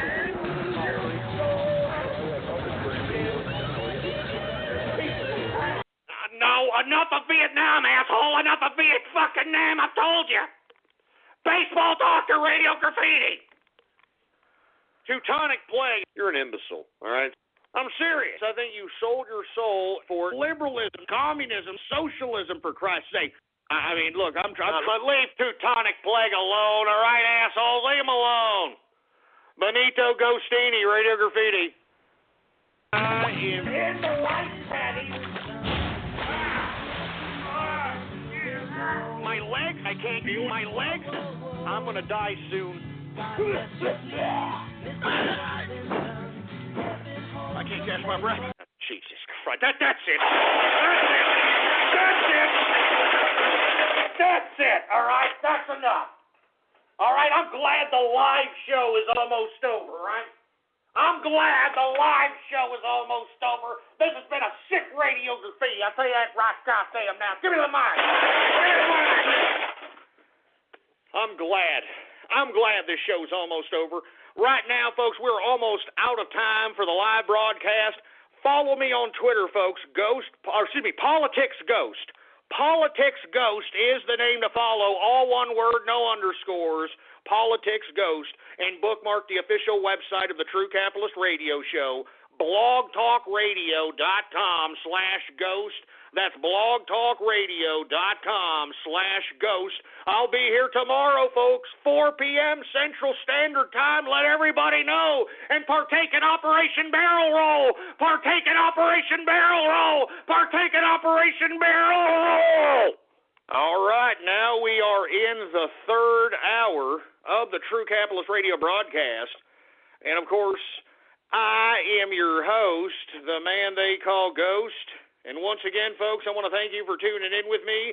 This is the post-show edition of the True Capitalist Radio broadcast. We haven't had a post-show edition in the past couple of shows because, folks, to be frank with you, these damn trolls have been getting on my goddamn nerves, to say the least. All right? They've been getting on my goddamn nerves, to say the least. So I don't know how long this damn post-show edition of the True Capitalist Radio broadcast is going to be. But we're going to roll with it. We're just going to keep going with it. And let me tell you, it's going to rain out here in Austin, Texas. Once again, it's going to rain all goddamn week. So we're going to make this quick, and hopefully we have some decent calls. If not, I'm out. I am out. So let's go back. Do we have any more? Do we have any callers, engineer?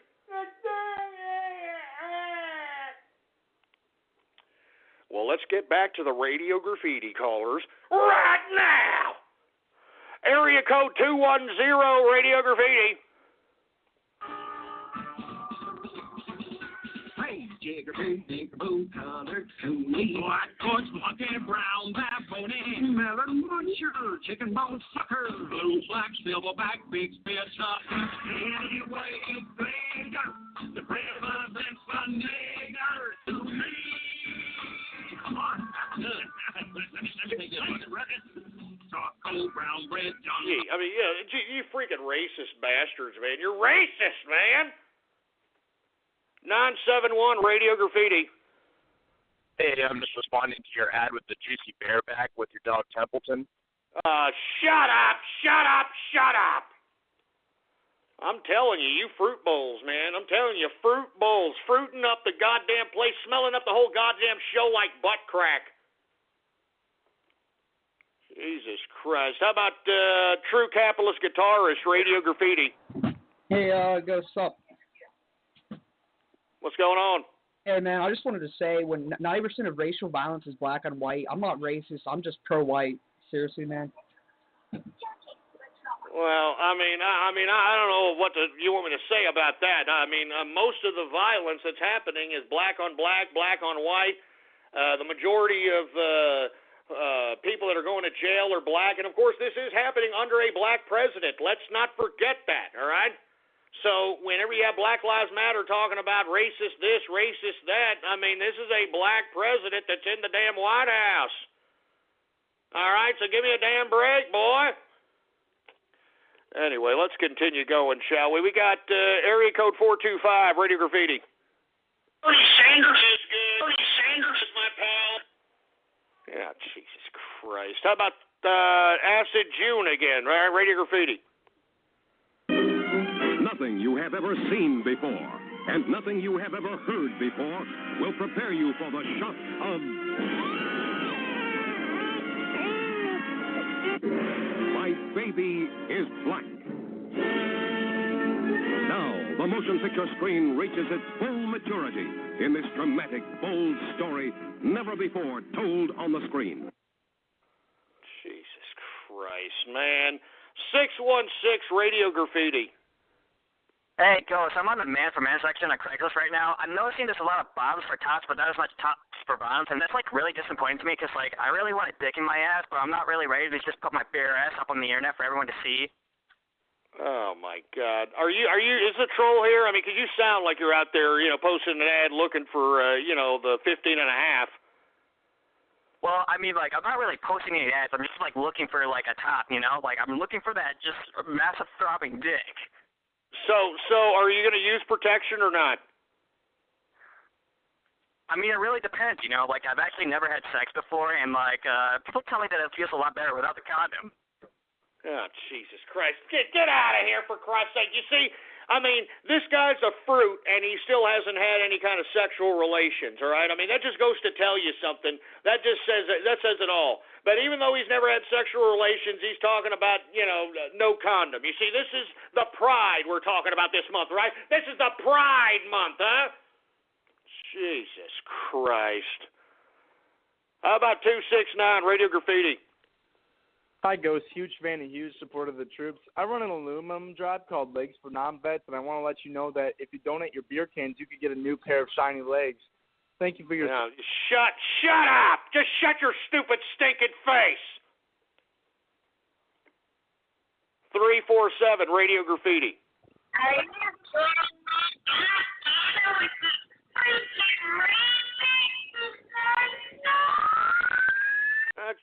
Shut that crap up! Shut it off! Jesus Christ, you stupid shithead! How about Templeton Sanders, Radio Graffiti? Oh, shit, I'm sorry. Sorry for what? Our daddy taught us not to be ashamed of our dicks, especially since they're such good size and all. Yeah, I see that. Your daddy gave you good advice. It gets bigger when I pull on it. Oh, So- gee. No.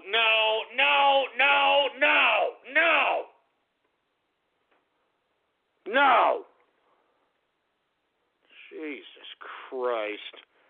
703 Radio Graffiti. Hey, Ghost, based on your experience as a deserter in Vietnam, would you say that Thai or Vietnamese... Now shut the hell up, all right? You stupid little fruit bowl, for Christ's sake. Shut up! You sound like somebody who cleans enema bags for a living, for Christ's sake. Shut up! 973 Radio Graffiti. So, this is the person who's trying to raid my house, so I'm pretty sure I need help with this shit. Oh, Buster Joey, no! Yeah, that's horrible. That was a horrible troll. Horrible troll. Who else do we got going on over here? How about area code 630, Radio Graffiti? It's a shame these trolls keep trolling you. Next thing you know, they will start playing Red vs. Blue characters over the show. What is going on there, Mass Pony? What is in the mentality of these people? I'm sitting over here, I'm doing a damn show every goddamn day. I mean, what's their problem? I don't know, but they need to stop. I mean, I'm glad the cloppers stopped. Even I'm surprised none of these callers play that infamous goddamn song, Ducky Makla for Christmas. Like, oh my God, if they stop playing it, you'll be puking.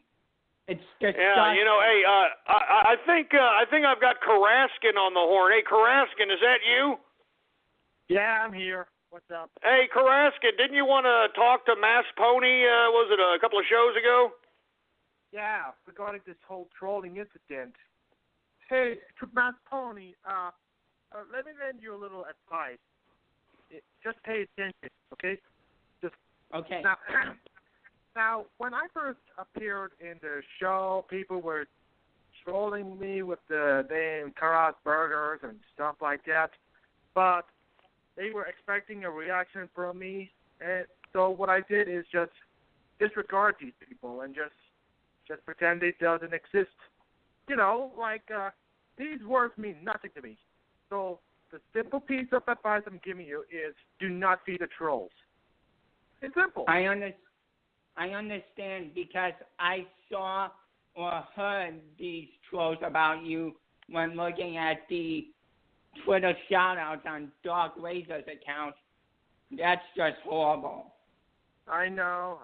Trolls are just trolls. We can't do anything about it unless they realize they were doing it wrong and they decided to change for them the better good. So, yeah, piece of advice. Don't feed the trolls. What's the other piece of advice? Ignoring the trolls? Yeah, ignore them. Just ignore them. Just pretend that they are not here, and they will never. And probably, eventually, they will ignore you. They will probably find this is a bigger waste of time. I understand, but they have to stop with their racial crap, or they will get ghost banned from Blog Talk Radio, just like what happened to Goofy Bone. Oh, hell yeah. They're going to see what it's like to get banned. And as for you trolls, please play off the Vietnam joke because Ghost is very sensitive and he doesn't want anyone to make a joke about it, okay? Yeah, I appreciate that, Karaskin. I really appreciate that you saying that. I really appreciate that. Yeah, because this joke is just too far. I mean, we can have a little joke now and then, but the Vietnamese joke, oh, come on, guys, where's your sense of humanity here? I mean, don't you have any shame in yourself? I mean, why would you make Vietnamese jokes? I mean, Ghost is really sensitive about it. He doesn't want to talk about it because it's too personal. So stop it, okay? This is not a joke. This is cruel, and this is just unnecessary. You better lay it out. Understand? You understand? I have to agree with you. If they keep this up, they will earn a one-way ticket to hell when they die. Yeah. Let the devil play with their butts. Yeah, well, hey, I tell you what, I want to thank you guys for your support. You guys are great fans. I like hearing you guys, and hopefully these damn trolls heed your call and basically stop it with the damn Vietnam, stop it with all the damn trolling, for Christ's sake, all right? I know you guys are very influential on the internet, for Christ's sake. You know, your intellectual prowess and, your credibility extends to vast numbers across the internets, and I hope that they heed your call, for Christ's sake. I hope that the influence that you guys have on the internets force these people to shut their stupid, stinking, salmon-smelling holes. Anyway, thank you very much for calling up, guys. I appreciated it. I really definitely needed that. I'll tell you that right now. How about 954 Radio Graffiti? I'm calling on the capitalist army to dox Donald Trump. All right? Oh, shut up. Don't besmirch the name of Donald Trump, boy. How about 717 Radio Graffiti? Hey, Ghost. I was originally going to make a troll call, but I wanted to, because I felt bad about all the trolls making fun of you, because I know, like, the Vietnam jokes, it's not really that funny. But I want to say a shout-out to the Discord chat, and also, shit, I forgot what I wanted to say. Yeah, well, it happens, buddy. It happens. How about Raiden Snake, Radio Graffiti? Hey, Ghost, it's a pleasure to speak to you again. How's it going, Raiden? I'm all right. I'd like to make a shout-out to your good self, to the engineer, to Karaskin as always, and obviously everyone in the UK, and obviously the Discord chat. And yeah, put it simple, don't get down with these trolls, because they're just a waste of freaking space, and not being funny, they're not worth a pot to piss in. Hey, I really appreciate that, Raiden Snake. I'm serious. That means a lot to me, man. I'm sick and tired of these damn trolls sitting over there pushing my buttons. I really don't appreciate it. I'm getting sick and tired of it. They're pushing my buttons, and I'm telling you, they're in hot water with me. I can tell you that right goddamn now. Anyway, we got Friday the 13th, Radio Graffiti.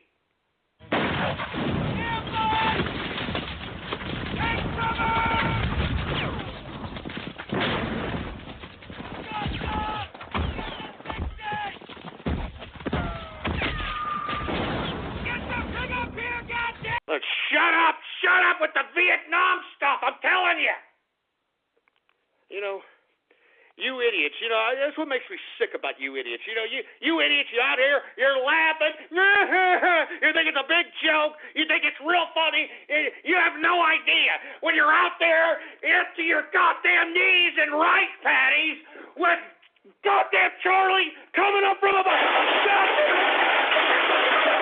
While pussies like you were out here partying, putting your goddamn headbands on, getting fucking drunk, doing drugs, growing your damn hair out, listening to the goddamn Beatle albums. You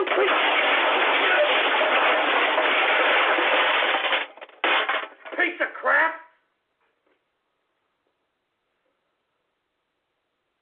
Jesus Christ, man. Good God. Good God. Give me the mic. Give me that freaking mic. Enough, you stupid sorry sacks of crap. Enough. I'm warning you. All right? I'm warning all of you. If you don't stop with this Viet fucking Nam, I got 2 words for you, boy. Punitive damages.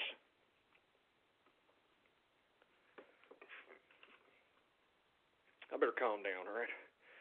I better calm down. Give me my drink. Give me my drink.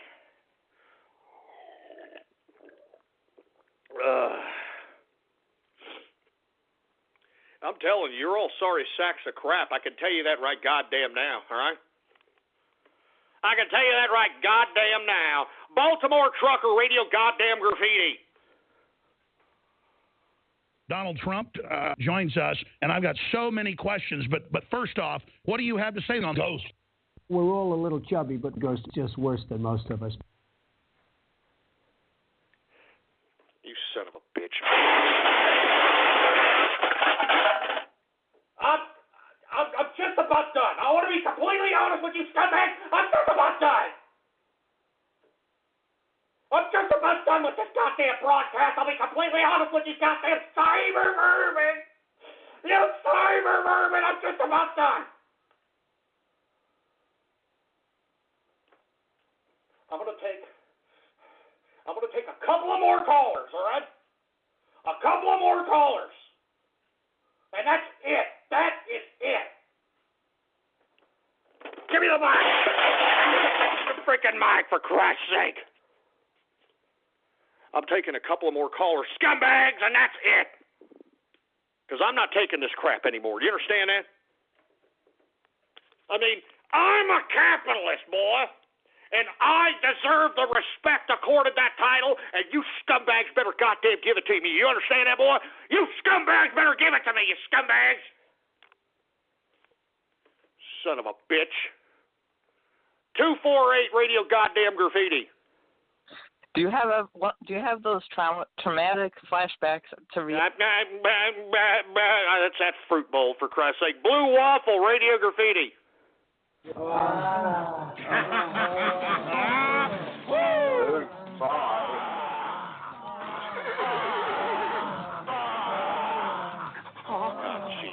Christ. Just shove it up your goddamn stupid mayor asses, all right? How about Madden's 2015 Radio Graffiti? Scoreboard! Oh, what happened to your friend? Hey, I know that guy. I killed him. He cried like a bitch. Vietnam, undefeated. You son of a bitch, all right? You're a son of a bitch. You're a son of a bitch. The People's Republic of China, Radio Graffiti.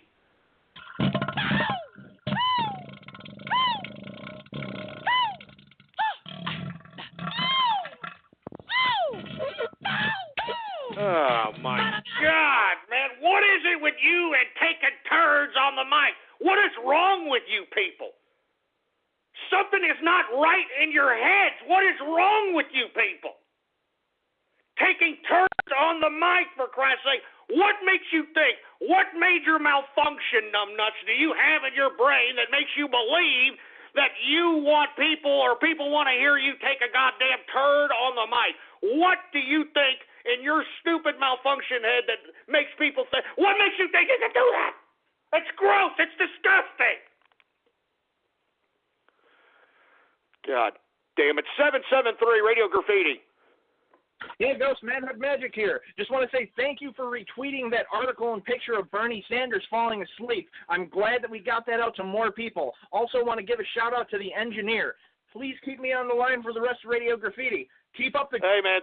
Thank you very much. I appreciate it. And let me tell you, Bernie Sanders, what a complete and utter scumbag. And on top of him being a scumbag, falling asleep at a Memorial Day ceremony, it just goes to show you that he's too old to run for president. He's too old. 252 Radio Graffiti.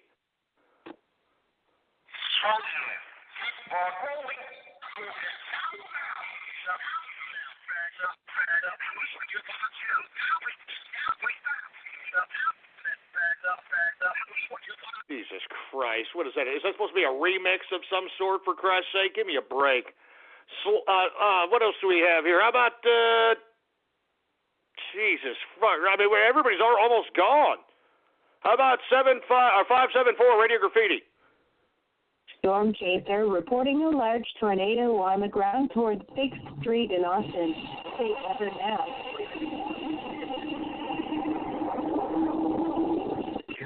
That's not funny, asshole. I'm serious. This crap is not funny. It's not freaking funny. 909 Radio Graffiti.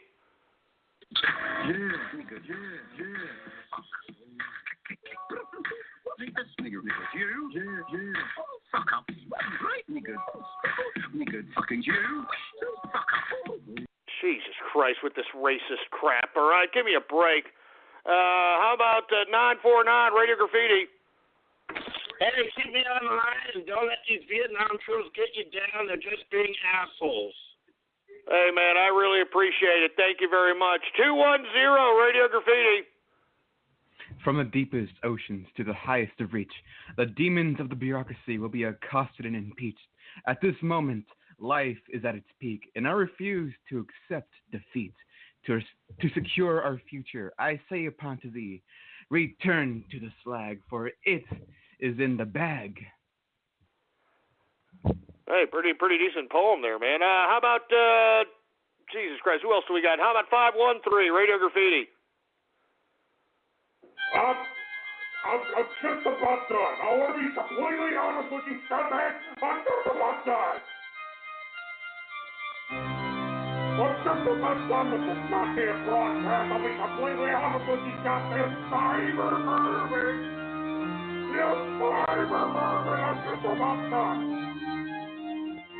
Jesus Christ. Stop making me sound like some sick-ass Satanist, for Christ's sake. I'm tired of it. 856 Radio Graffiti. Millions were shot or imprisoned during the Great Purge ordered by this communist leader. For tic-tac-toe, name him. Donald Trump. Right, for tic-tac-toe. Oh, shut up, shut up, shut up, shut up, shut up.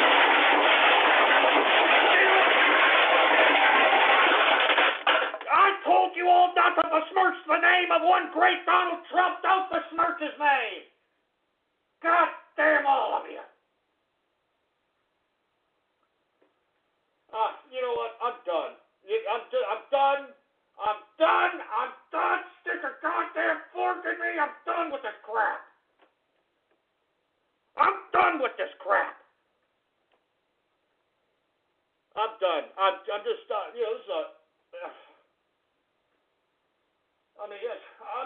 I'm jaded, man. I'm jaded.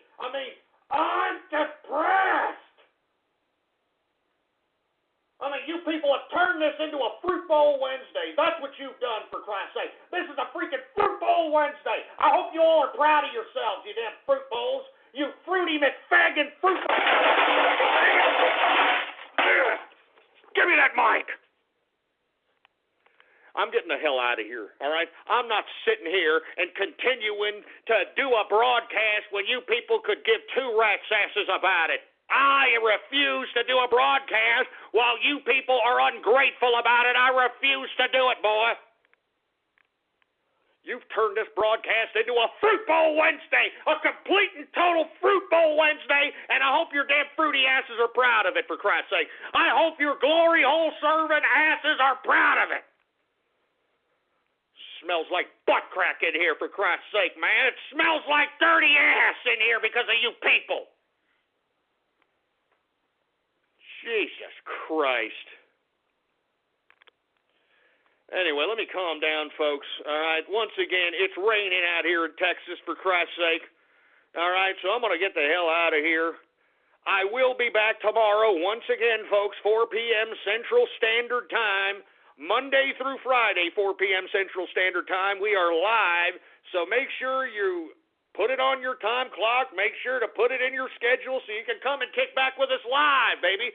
And if you can't kick back with us live, you can kick back with us in the archive at blogtalkradio.com/ghost. That's blogtalkradio.com/ghost. And, of course, if you haven't already done so, I don't know why you wouldn't do so, but follow me on Twitter, Milky Lickers. Politics Ghost. All one word, no underscores. Politics Ghost is the name to follow, baby, all right? All right, look, I've had about enough of this goddamn radio graffiti. I'll be back tomorrow, 4 p.m. Central Standard Time, and you Milky Lickers, you better cut the crap on this Viet fucking Nam. All right, I'm warning you. I'm warning all of you. All right? You continue this crap on and see. You see what happens. You see what happens, all right? 2 words for you. Punitive damages. That's all I got to say about that. That is all I've got to say about that. Punitive goddamn damages. Anyway, folks, once again, I believe this was a decent show. Got a lot of commentary going on. I don't really appreciate the Twitter shout-out to the goddamn radio graffitis. But I feel we got a lot of commentary going on, got a lot of information going on. Once again, spread it around like wildfire that we are live every Monday through Friday, 4 p.m. Central Standard Time. Anyway, folks, I want to thank everybody for tuning in with me. Long live the capitalist army, and death to communism, death to socialism, death to feminism, and death to totalitarianism. I'm out of here, boy. Tune in tomorrow, 4 p.m. Central Standard Time. I'm out of here. Woo!